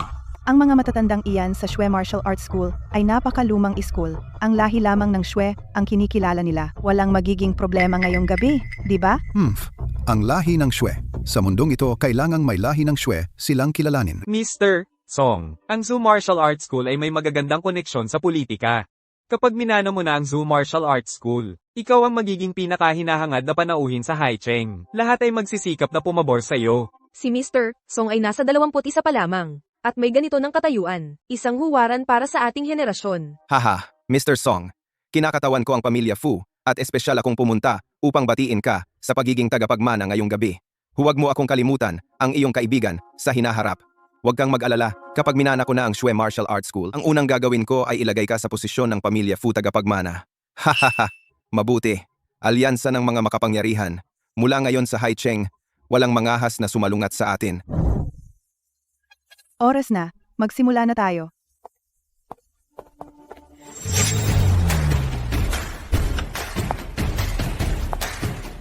Ang lahi ng Shui ay laging manipis ang dugo. At ang tanging nagdadala ng lahi, ang aking minamahal na anak na babae, si Song Yue, ay namatay kamakailan. Ang aking anak na si Song Yaozu ay walang pagpipilian kundi ang pasanin ang malaking responsibilidad na ito. Sana lahat ay sumuporta sa kanya mula ngayon. Ang salo-salo ng paghalili sa Shui Martial Arts Academy ngayong gabi una upang aliwin ang aking kapatid na babae, ang espiritu ni Song Yue sa langit. Pangalawa, upang ipagdiwang na simula ngayon, ako ay formal na magmamana ng Shui Martial Arts Academy.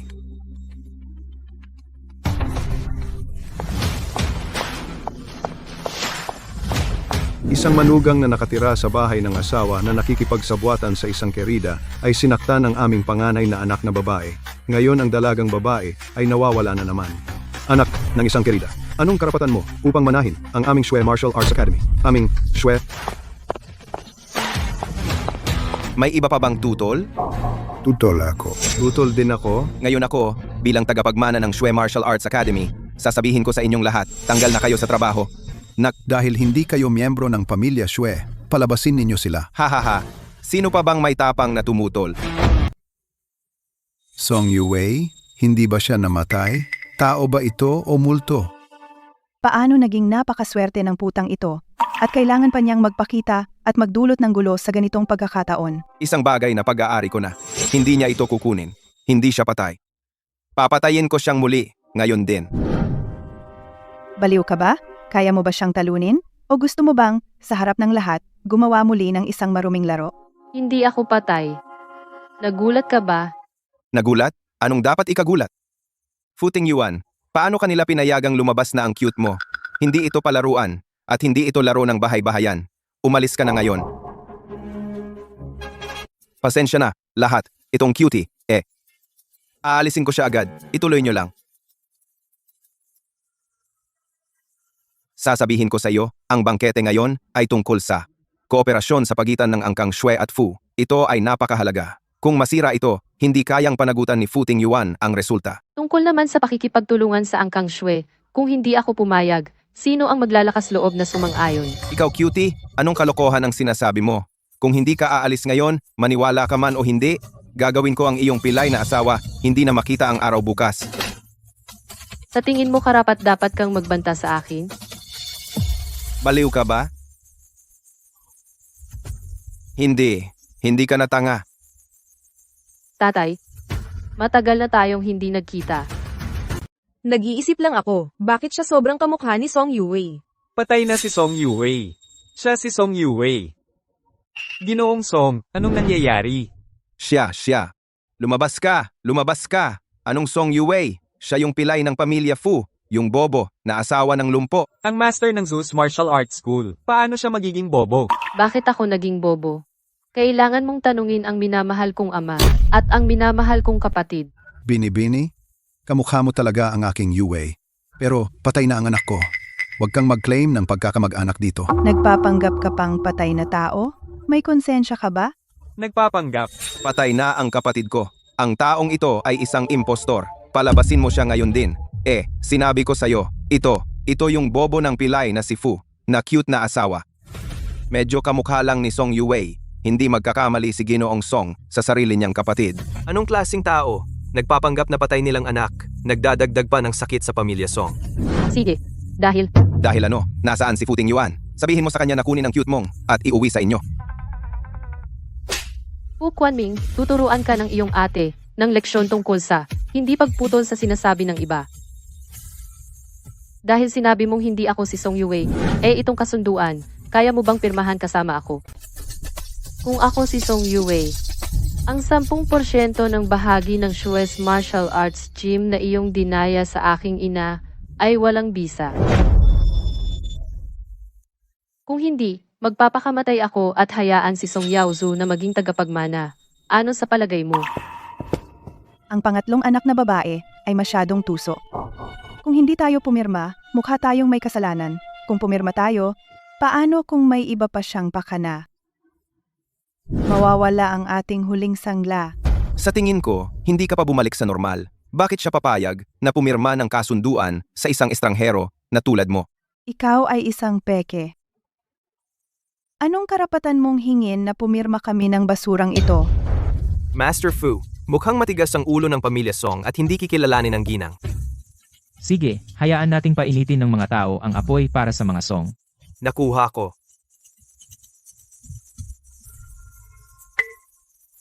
Dahil hindi siya si Song Yue, wala naman siyang kinalaman sa iyo. Ano ang masama kung pumirma?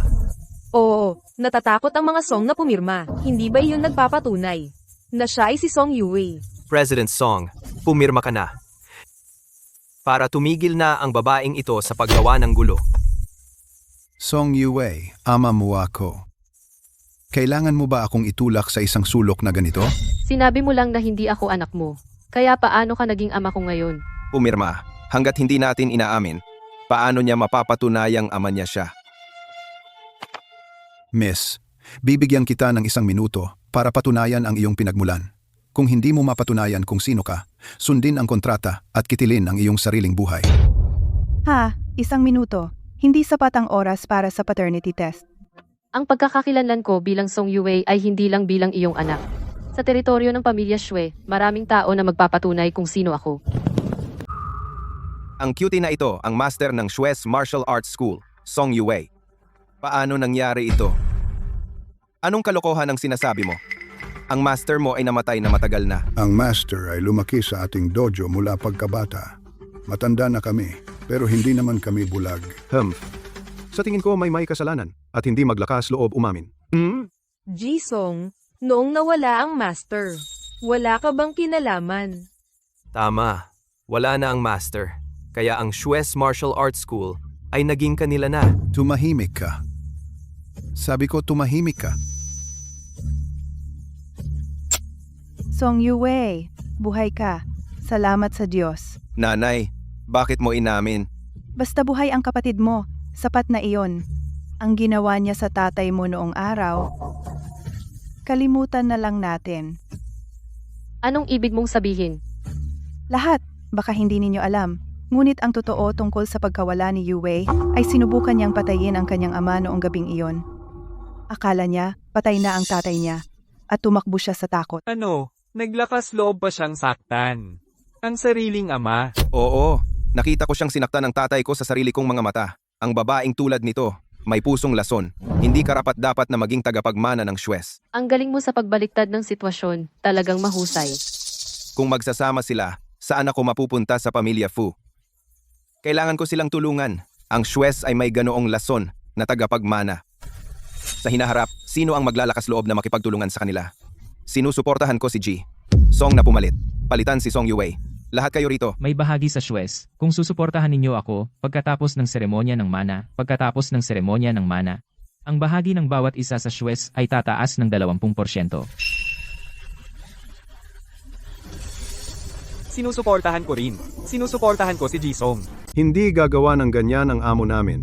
Bawat isa sa inyo ay nabulag ng kasakiman at nawala ang konsensya. Song Yue, kahit patunayan mo ang pagkakakilanlan mo, ano naman? Lahat ay pinapaandar ng kita. Ang mga nakakalat na bahagi ng pamilya Xue ay malaking bahagi. Ngayon, kailangan mong bumaba kahit gusto mo o hindi. Ang pamilya Song ay marunong talagang magmanipula ng opinyon publiko. Nasa panganib si Madam. Kanina, kumusta ang pag-recover ng data mula sa tech team? Na-recover na. Ipinadala sa mga senior na miyembro ng Xue Martial Arts School. Malapit nang baliktarin ni Madam ang sitwasyon. Isang parasite na may masamang puso, hindi karapat-dapat maging master. Lumabas. Kaming mga shareholder ay hindi tatanggap ng tulad niya. Pinaparatangan nila ako. Hindi ko ginawa. Mahal kong kapatid, kung isinuko mo sa akin ang Xue Estate ng masunurin, hindi ka mapapahiya ngayon. Muntikan ka ng mamatay, at hindi ka pa rin nagtago ng masunurin. Itong gulo ngayon ay gawa mo. Walang hiya. Itong parricide na walang moral, itapon siya sa labas. Sandali. Master, Ito ay ipinadala ni Fu Tingyuan. Sabi niya, regalo para sa kanyang biyenan at bayaw. Isang USB drive? Walang kwenta na pamilya Fu. Regalo? Nagpapadala ng murang maliliit na bagay? Hoy! Hoy! Hoy! President Song, ang lumpo na iyon ay pinakaduwag. Pusta ko sa loob, maaring isang video na humihingi ng awa mo. Isang video na nagtatago ng sikreto ng babaeng ito. Ha ha ha. Hoy, dahil magandang bagay ito, syempre dapat nating lahat tamasahin ito ng magkakasama. Tama? Halika, i-play mo.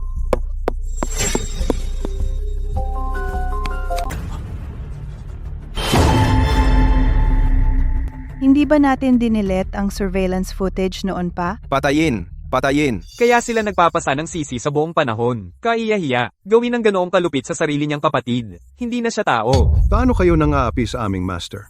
Siguradong sawa ka na sa buhay. Master, babaliin ko ang kanilang mga binti ngayon. Itapon sila sa labas para pakainin sa mga aso.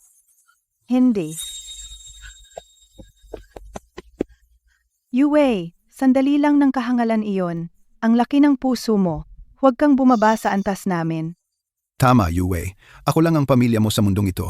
Ang nag-iisa mong kamag-anak. Hindi ka pwedeng maging ganoon kasama. Hindi. Kani-kanina lang, pareho tayong pumirma ng kasunduan sa paghihiwalay. Nakalimutan mo ba?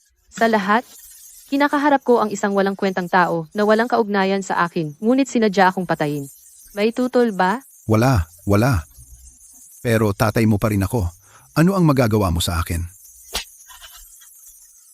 Ang isang lalaking umalis sa kasal at nakipagsabwatan sa kanyang mistress para patayin ako ay hindi karapat-dapat na tawaging tatay ko. Song Yue, paano mo nagawa? Nasaktan si tatay. Rebellion ito. Mga guwardiya, sakupin sila.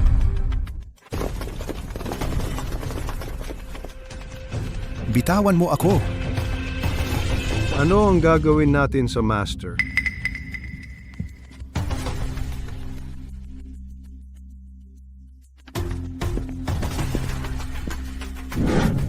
Ano ito? Dinrog mo ba ako noong gabing iyon? Hindi mo ba ito nakikilala? Isang patak at mawawala ka sa loob ng 3 oras. Ito, gusto mo akong mawala ng 3 oras? 3 oras ay sobrang generous para sa'yo. Palayasin ang pamilyang ito mula rito. Sa Haiching, gagawin ko silang mga pulubi. Walang magpapakain sa kanila. Nakabulagta sa mga lansangan. Walang maglilibing sa kanila. Dalhin sila. Fu Tingyuan, paano siya nakaasawa ng ganoon bangis na babae? Hindi, kailangan kong umuwi agad at pag-usapan ang isang plano kasama si tatay. Lahat. Inalagaan na ang basura. Ngayong gabi, ituring itong isang salo-salo sa pagdiriwang. Magsaya kayo. Hindi ako makapagtanong sa harap ng lahat. Lumabas ka ngayon. Dapat mong malaman ang kinaroroonan ng aking anak na babae. At bigain mo ito mula sa kanya. Oo.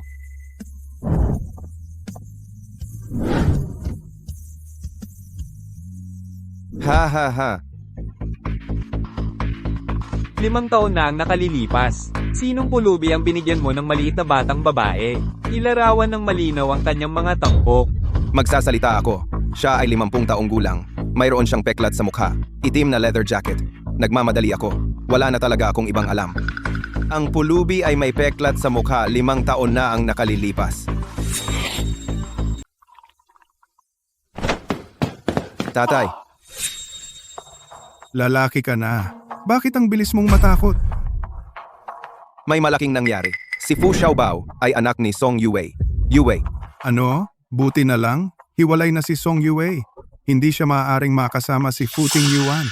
Ang tangang asawa ni Fu Tingyuan ay si Song Yue. Sigurado ka? Talaga, Song Yaozu ay pinaalis ng babaeng iyon. Pero parang hindi niya alam na si Fu Xiaobao ay anak niya at hinahanap pa rin niya siya. Talagang hindi natin pwedeng malaman niya. Hindi natin siya pwedeng hayaan na makisama kay Fu Tingyuan para kalabanin tayo. Dapat magkasama ang mag-asawa, hindi sila pwedeng mag-away, di ba? Fu Tingyuan, wala ba siyang nobya noong 5 taon na ang nakalipas? Inisip niya na siya ay isang talunan at iniwan siya para pumunta sa ibang bansa. Ganyan ka na naman. Binabati kita, Mommy, sa iyong matagumpay na pagbabalik. Hehe. Salamat, Xiaobao. Mommy, tapos na ang iyong mga alalahanin. Ang usapin ng pagbibigay kay Xiaobao ng kalaro ay dapat nasa agenda, di ba? Anak ko. Kung mahahanap ko siya, baka magkasundo sila ni Xiaobao. Ting Yuan, mayroon akong hindi pa nasasabi sa iyo. Sa totoo lang, 5 taon na ang nakalipas, nagkaroon ako ng... Ting Yuan, bumalik na ako. Pwede mo ba akong sunduin sa airport? Wang Lingyu. Anong problema? Oh, wala. Sino ang tunay na ina ni Xiaobao? Hindi mo ba gustong malaman? Mahal, may mga gagawin ako. Aalis na ako ngayon. Sino si Wang Lingyu? Bakit ang nervyos ni Ting Yuan? Siya ay dating kasintahan ni Mr. Fu. Palakpak, palakpak. May batang naghahabi ng damit na may bulaklak. Ilagay lahat ng damit ko sa pangunahing silid tulugan. Isama ang mga ito sa damit ni Ting Yuan. Marami akong sapatos. Itapon mo na ang lahat ng kalat. Hoy, sapatos yan ng nanay ko. Huwag kang gumalaw, ibaba mo yan ngayon. So ikaw yata si Xiaobao. Lucky mo na. Babae, kilala ba kita? Ikaw, batang pasaway. Sino ang tinatawag mong binibini? Sino ka? Ako ang dating nobya ni Ting Yuan. At ang magiging may bahay ng villa na ito. Babae, malamang hindi ka nagsisipilyo. Kung hindi, bakit ang baho ng hininga mo? Xiaobao, huwag mong ganyan kausapin si nanay. Nanay, anong ibig mong sabihin? Hindi pa ba sinasabi sa'yo ni Ting Yuan? Si Xiaobao ay anak namin ni Ting Yuan. 5 taon na ang nakalipas, nagkaroon ng hindi pagkakaunawaan sa pagitan namin. Pagkapanganak ko kay Xiaobao, nag-abroad ako. Ngayong bumalik na ako, ang aking lalaki at anak, hindi na nila kailangan ang pag-aalaga mo. Babae, kung magsisinungaling ka, gamitin mo naman ang utak mo. Halatang peke ang dobleng talukap mo. 2 matatanda na may iisang talukap, makakapanganak ba ng isang batang tulad ko na may dobleng talukap? Isang batang malalaki ang mata? Xiaobao, alam ko na galit ka sa akin dahil iniwan kita. Ayos lang, babawi si nanay sa iyo. Bakit ka pa nandyan? Nag-aantay kang sipain ka ni Ting Yuan? 5 taon na ang nakalipas, iniwan mo silang dalawa. Dahil akin na sila ngayon, wala kang karapatan na kunin sila pabalik. Ikaw. Gusto ko lang namang pumunta at makita si Xiaobao ng isang beses. Hindi mo naman ako sasaktan, diba? Ting Yuan, huwag mong sisihin si ate. Hindi lang matanggap ni ate ang katotohanan, kaya niya ako sinaktan. Sinaktan ka niya? Pero ayos lang, lahat ito dahil sobra akong nangulila sa bata. Dumating ako nang hindi inanyayahan. Naiintindihan ko na galit si ate. Hindi ito tama. Mali si ate, pero Ting Yuan, huwag kang magalit sa akin at kay ate dahil dito. Mukhang umiinit na. May mga halimaw na lumalabas para kumagat ng tao. Dahil sinabi mong sinaktan kita, hindi ko pwedeng tanggapin ang sisi ng wala namang dahilan. Ngayon, tama yan. Ito ang marka ng asawa ko na nanakit ng naiwan. Ting Yuan, alam ko na may sama ka ng loob sa akin dahil iniwan kita at nag-abroad noong 5 taon na ang nakalipas. Pero may mga dahilan ako. Ako nga ang nanay ni Xiaobao. Paano mo siya hinayaang apihin ako? Kahit gusto kitang ipagtanggol, hindi ako maglalakas loob. Ang asawa ko, kapag galit, sinasaktan din niya ako. Talagang duwag ka pa rin gaya ng 5 taon na ang nakalipas. Kung hindi dahil binigyan ako ni Fu Quanming ng napakalaking pera, hindi na ako mag-aabala sa pag-aalaga ng talunan na tulad mo. Ting Yuan? Parang hindi pantay ang pisngi mo. Babalik na lang ako sa ibang araw. Kailangan ko nang umalis. Kailangan na. Mahal, 5 taon na ang nakalipas, pinagbintangan ako ni Fu Quanming at Dinroga. Nagkaroon ako ng relasyon sa isang babae. Hindi ko inakala na iyon pala siya. Ako'y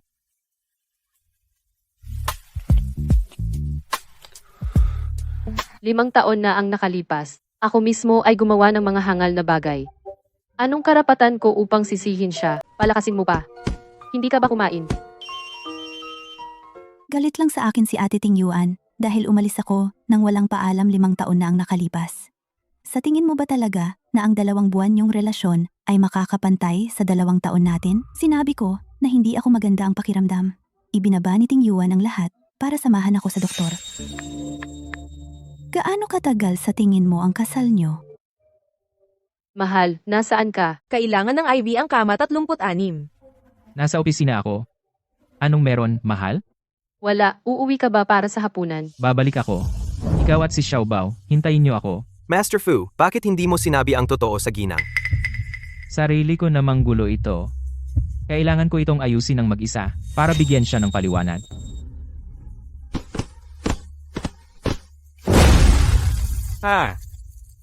Naiintindihan mo ba ang pressure na ito? Magpatuloy sa pagsasanay. Kailangan kong umalis saglit. Master, mukhang mahuhuli mo ang isang taong nangangaliwa. Ganoon ba? Hu Xiaobao at Wang Lingyue kinumpirma bilang magulang anak. Siya talaga ang ina ng dalaga. Ting Yuan, 2 taon na tayong magkasama. Hindi ka pa rin nagtitiwala sa akin? Pangalawang Ginoong Fu, alam kong mag-iingat ka. Buti nakuha ko kahapon ang buhok ng babaeng iyon. Dumaan ako sa impyerno para lang maipanganak siya para sa iyo. Ngayong gabi, pwede bang kumain tayo ng hapunan bilang gantimpala sa akin? Inihintay ako ng asawa ko. Narito ang 5 milyon. Presyo ng kasal? Pambayad para sa bata. Huwag mo nang gambalain ang pamilya ko. Kailangan din ni Xiaobao ang pagsama ng tunay niyang ina. Ang peking iyon, hindi siya mabibigyan ng tunay na pagmamahal ng ina. Ang taong iniwan si Xiaobao sa loob ng 5 taon nang walang pakialam, walang karapatang magsalita ng ganyan tungkol sa asawa ko.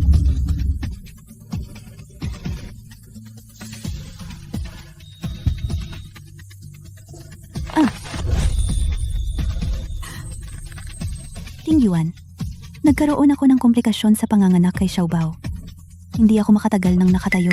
Isipin mo na lang na ako ay nanay ni Xiaobao. Pwede mo ba akong ihatid pa uwi? Assistant Wang, ihatid mo muna siya.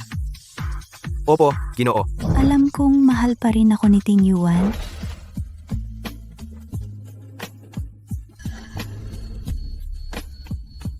Titingin na lang ako kung ilang araw tatagal ang kasal ninyo.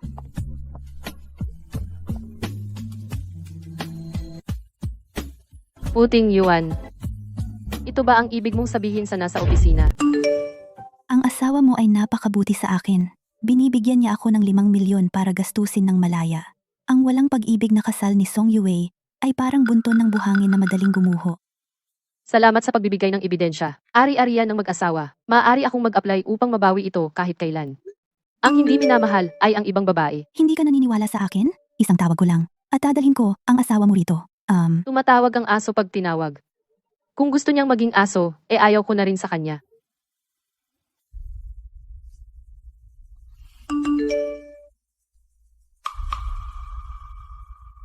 Mahal, may importante ako. Kailangan kong lumabas. Ting Yuan, gabi na. Matulog ka na. Huwag mo akong hintayin, Ting Yuan. Abogado Zhao, paano namin haharapin ang diborsyo? Ang anak ng dating asawa ko at ibang babae, maaari ko bang makuha ang custody? President Song, kahit anong gawin mo, hindi ito gagana. Ting Yuan, alam kong darating ka. Sinabi mo sa text mo na may isa pang bata. Ano ang ibig sabihin noon? Kung gagalawin mo ako ulit, magsisisi ka. Hindi ako nagsinungaling sa iyo. Sila ay talagang kambal noong panahong iyon. Pero ang isa ay namatay sa pagsilang. Gusto ko lang sabihin sa iyo ang katotohanan ito.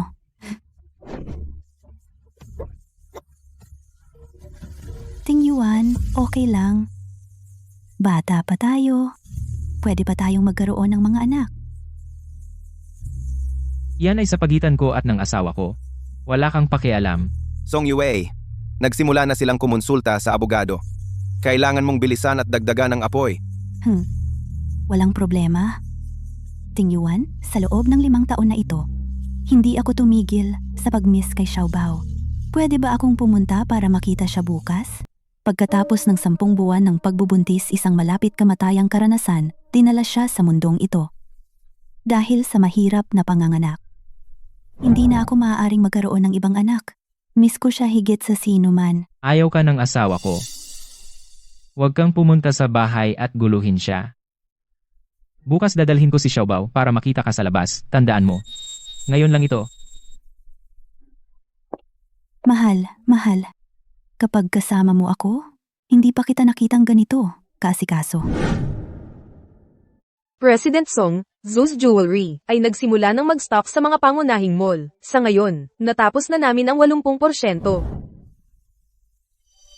Hindi ba yun si Master Fu? Sino ang babae sa tabi niya? Mukha silang isang pamilya. Pamilya sila. Pupunta ako sa banyo, kayo na magsimulang kumain. Tita, wala na ang tatay ko. Tigilan mo na ang pagpapanggap. Bakit ang hirap mong bata? Naglakas loob kang maging mistress. Akala ko mas marami kang pasensya. Sino ang tinatawag mong mistress? Ikaw na batang walang modo.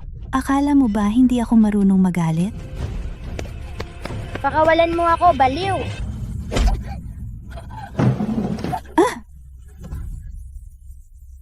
Sinabi niya na pakawalan mo siya. Ako ang nanay niya. Dinidisiplina ko ang anak ko. Wala kang pakialam, estranghero. Ipinanganak mo siya pero hindi mo pinalaki. Tinatawag mo ang sarili mong ina? Naglakas loob kang saktan ako?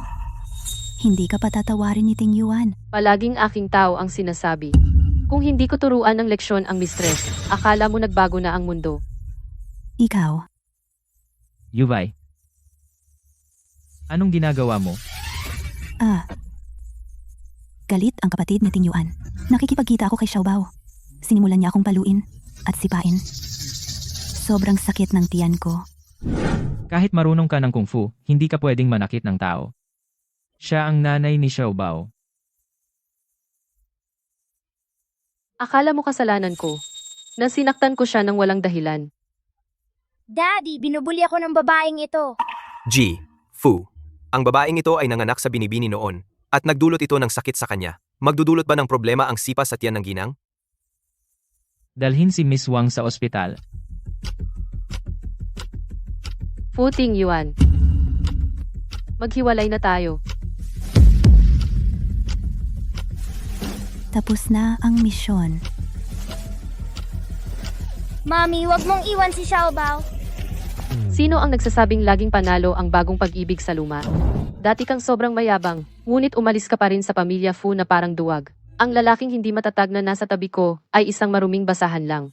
Kung gusto mo siya, kunin mo na. Matigas pa rin ang ulo kahit iniwan na. Anong hinihintay mo? Itong asong babae sa bahay, lahat ng nahawakan niya, itapon mo lahat. Ito.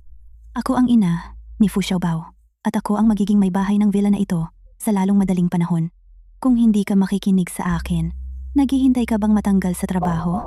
Binibini, kami. Pagkaalis ko, pwedeng makinig ka sa kanya. Mahal, saan ka pupunta? Kung saan ako nanggaling, sa kung saan ako nararapat.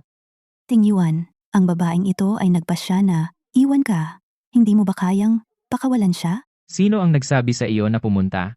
Mahal, hayaan mong magpaliwanag ako. Hihintayin kita sa Civil Affairs Bureau bukas. Ting Yuan, masakit na naman ang tiyan ko. Aw, lumayas ka. Mahal, huwag mo akong sundan. Hahaha, magaling. Si Song Yuwei ay sumuko kay Fu Ting Yuan. Gusto kong makita ang lumpo na iyon kung ano pa ang kaya niyang gawin. Kung wala si Song Yuwei, ikaw na ngayon ang chairman ng Fu Corporation. Ngayon ay dobleng biyaya. Chairman Fu, may mali. 40% ng nakakalat na shares ng Fu Corporation ay binili ng isang misteryosong tao. Siya ay dadalo sa pulong ng mga may-ari ng sapi bukas. Ano? Quan Ming, anong nangyayari? Paano ko malalaman? Nitong mga nakaraang araw, masyado akong abala sa pagtawa sa lumpo na iyon. Akala ko ikaw ang nagbabantay ng kumpanya. Buti na lang 40% lang. Hindi nito matatalo ang mga shares na nasa ating mga kamay, 50%. Bukas, makikita ko kung sino ang nangangahas na mag-accumulate ng shares sa likod natin. Isang grupo ng mga tanga. Napakaraming shares ng kumpanya ang binili at wala ni isa sa inyo ang nakapansin. Chairman Fu, hindi ka kwalipikadong umupo sa upuan na yan. Hindi ako kwalipikado? Sino? Tito, iyan ang upuan ko. Tito, iyan ang upuan ko. Fu Tingyuan. Kailan gumaling ang binti mo? Tanga, hindi naman pilay si Mr. Fu. Sinungaling ka pala sa amin mula pa noon? Sige. Mukhang ang taong madaling utuin na dati ay lumaki na. Kahit lumaki, talo pa rin. Meron siyang wala kundi ang iniwan ng tatay niya. 12% ng shares. Bakit siya nandito sa pulong ng mga ehekutibo natin? Para. Tanggalin ka. Hahaha, tama ba narinig ko? Isang talo na may 12% lang na shares, gustong tanggalin ako. Nakita kong gumaling na ang binti niya, pero sira ang utak niya. Buksan mo ang mata mong aso at tingnan mo ng malinaw. Mr. Fu ay may-ari ng 52% ng Fu Corporation. Siya ang pinakamalaking shareholder. Paano nangyari iyon? Ang misteryosong bumili ng mga nakakalat na shares ay si Fu Tingyuan. Tito, nagpanggap kang pilay at nagtiis ng mahigit 20 taon. Nang mga magulang ko oras na para ayusin ang mga karaingan. Mula ngayon, tanggalin si Fu Quanming at si Fu Zonglong sa lahat ng posisyon sa Fu Group. Fu Tingyuan, subukan mo nga, kahit tanggalin mo kami. Ano naman? Ako at ang tatay ko ay may 50% ng shares ng Fu. Mabubuhay pa rin kami nang maginhawa sa dividends. Madali lang iyon. Mula ngayon, magiging charity ang Fu. Donasyon lang, walang kita. Kapag namatay na sa gutom ang dalawang iyon, magbubukas ulit tayo. Matatalo ka ng 1,000 para pumatay ng kaaway at matatalo ka ng 800 sa sarili mo. Fu Tingyuan, bakit mo pa ginagawa yan? Si Mr. Fu natin ang pinuno ng Haicheng, CEO ng Wending Group. Ang talo sa Fu ay wala na dapat banggitin. CEO ng Wending Group? Hindi maaari. Ikaw at si Song Yuwei ay naghiwalay na. Kung wala ang tulong niya, paano mo nagkaroon ng ganoong kapangyarihan? Tito, pwede kang kumain ng kahit anong gusto mo, pero hindi pwedeng sabihin mo ang kahit ano. Sino ang nagsabing naghiwalay kami ni Tingyuan? Mahal. Hindi ba kayo nag-divorce? Nagpapakabobo ka ba? Kahit sino kayang gawin yan. Umuwi ka na muna. May aasikasuhin pa ako mamaya. Lahat ng schedule ngayon, i-forward mo isa-isa sa asawa ko. Hindi siya panatag. Para hindi siya mag-overthink. Opo. Kakagaling lang sa kanya. Mahal? Yung buong video ng pulong ng katulong, paki-review mo. Naniniwala ako sa'yo. Pero, itong si Wang Lingyu, iniinsulto ka niya, at paulit-ulit niya tayong sinasabotahe. Ano ang motibo niya? May pumipiglas sa likod. Dahil gusto nila tayong maghiwalay tayo para makita nila. Perpekto, magagamit natin ito para magpakampante sila. Magaling! Kayo dalawa! Ginagawa nyo kaming tanga! Fu Tingyuan, papatayin kita ngayon. Mahal. Lalaki ko, inaapi mo siya ng mahigit 20 taon. Hindi pa kita sinisingil. Naglakas loob ka pang umupa ng tao para sirain ang kasal ko. Madali siyang apihin, pero ako, hindi basta-basta. Fu, kung talaga kang magkagulo, sasaktan ka ba ng misis mo? E di hindi ako magkakamali habang buhay.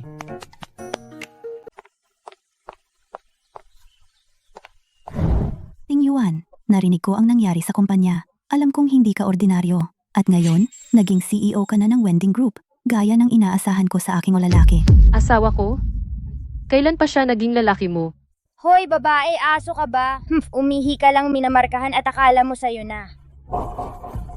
Song Yuwei, huwag mong kalimutan na sina Fu Tingyuan at ako ang tunay na magulang ni Fu Xiaobao. May ugnayan na hindi mo kailanman masisira. Yuan, bakit ka tumatawa? Ako? May nasabi ba akong mali? Akala mo dinala kita sa ospital noong araw na iyon dahil nag-aalala ako sa'yo, kinukumpirma ko lang ang nahulaan ko. Sinabi ko sa'yo na baboy siya. Hindi man lang kapareho ng species ko. Paano siya naging ama ko? Ang mommy ni Xiaobao ay hindi siya. Kung gayon, sino? Hangal, hindi ka pa ba nakaka-recover ang memorya? Dahil nakuha niya ang buhok ng tunay na ina ni Xiaobao, ang taong iyon ay dapat malapit sa akin. Mami, ikaw ang totoo kong mami. Si Xiaobao ang anak kong nawawala sa loob ng 5 taon. Tingyuan, 2 taon na tayong magkasama.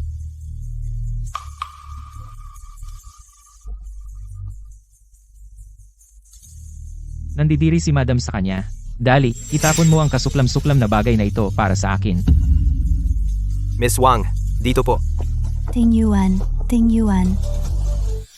Tatay, nanay, ang reaksyong ito. Posible bang hindi dahil sa babaeng iyon? Kundi dahil buntis na naman si Mommy? Doktor, bilisan mo!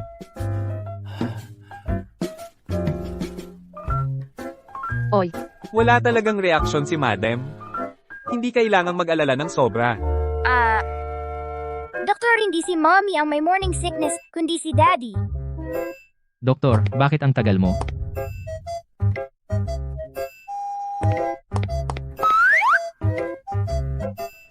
Nagsusuka siya ng lahat ng kinakain niya. Sobrang antok. Pabago-bago ang mood. Doktor, buntis din ba si Daddy? Ang kondisyon ni Mr. Fu ay sympathetic pregnancy. Karaniwan itong dulot ng sobrang pag-aalala at pagkabalisa sa buntis na babae. Wala namang seryoso. Oh, akala ko pwede pa rin si Daddy at Mommy bigyan ako ng 2 kapatid na lalaki.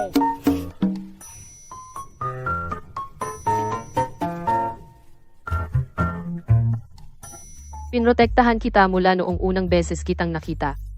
Ngayong buntis ako, kailangan pa rin kitang alagaan. Mahal.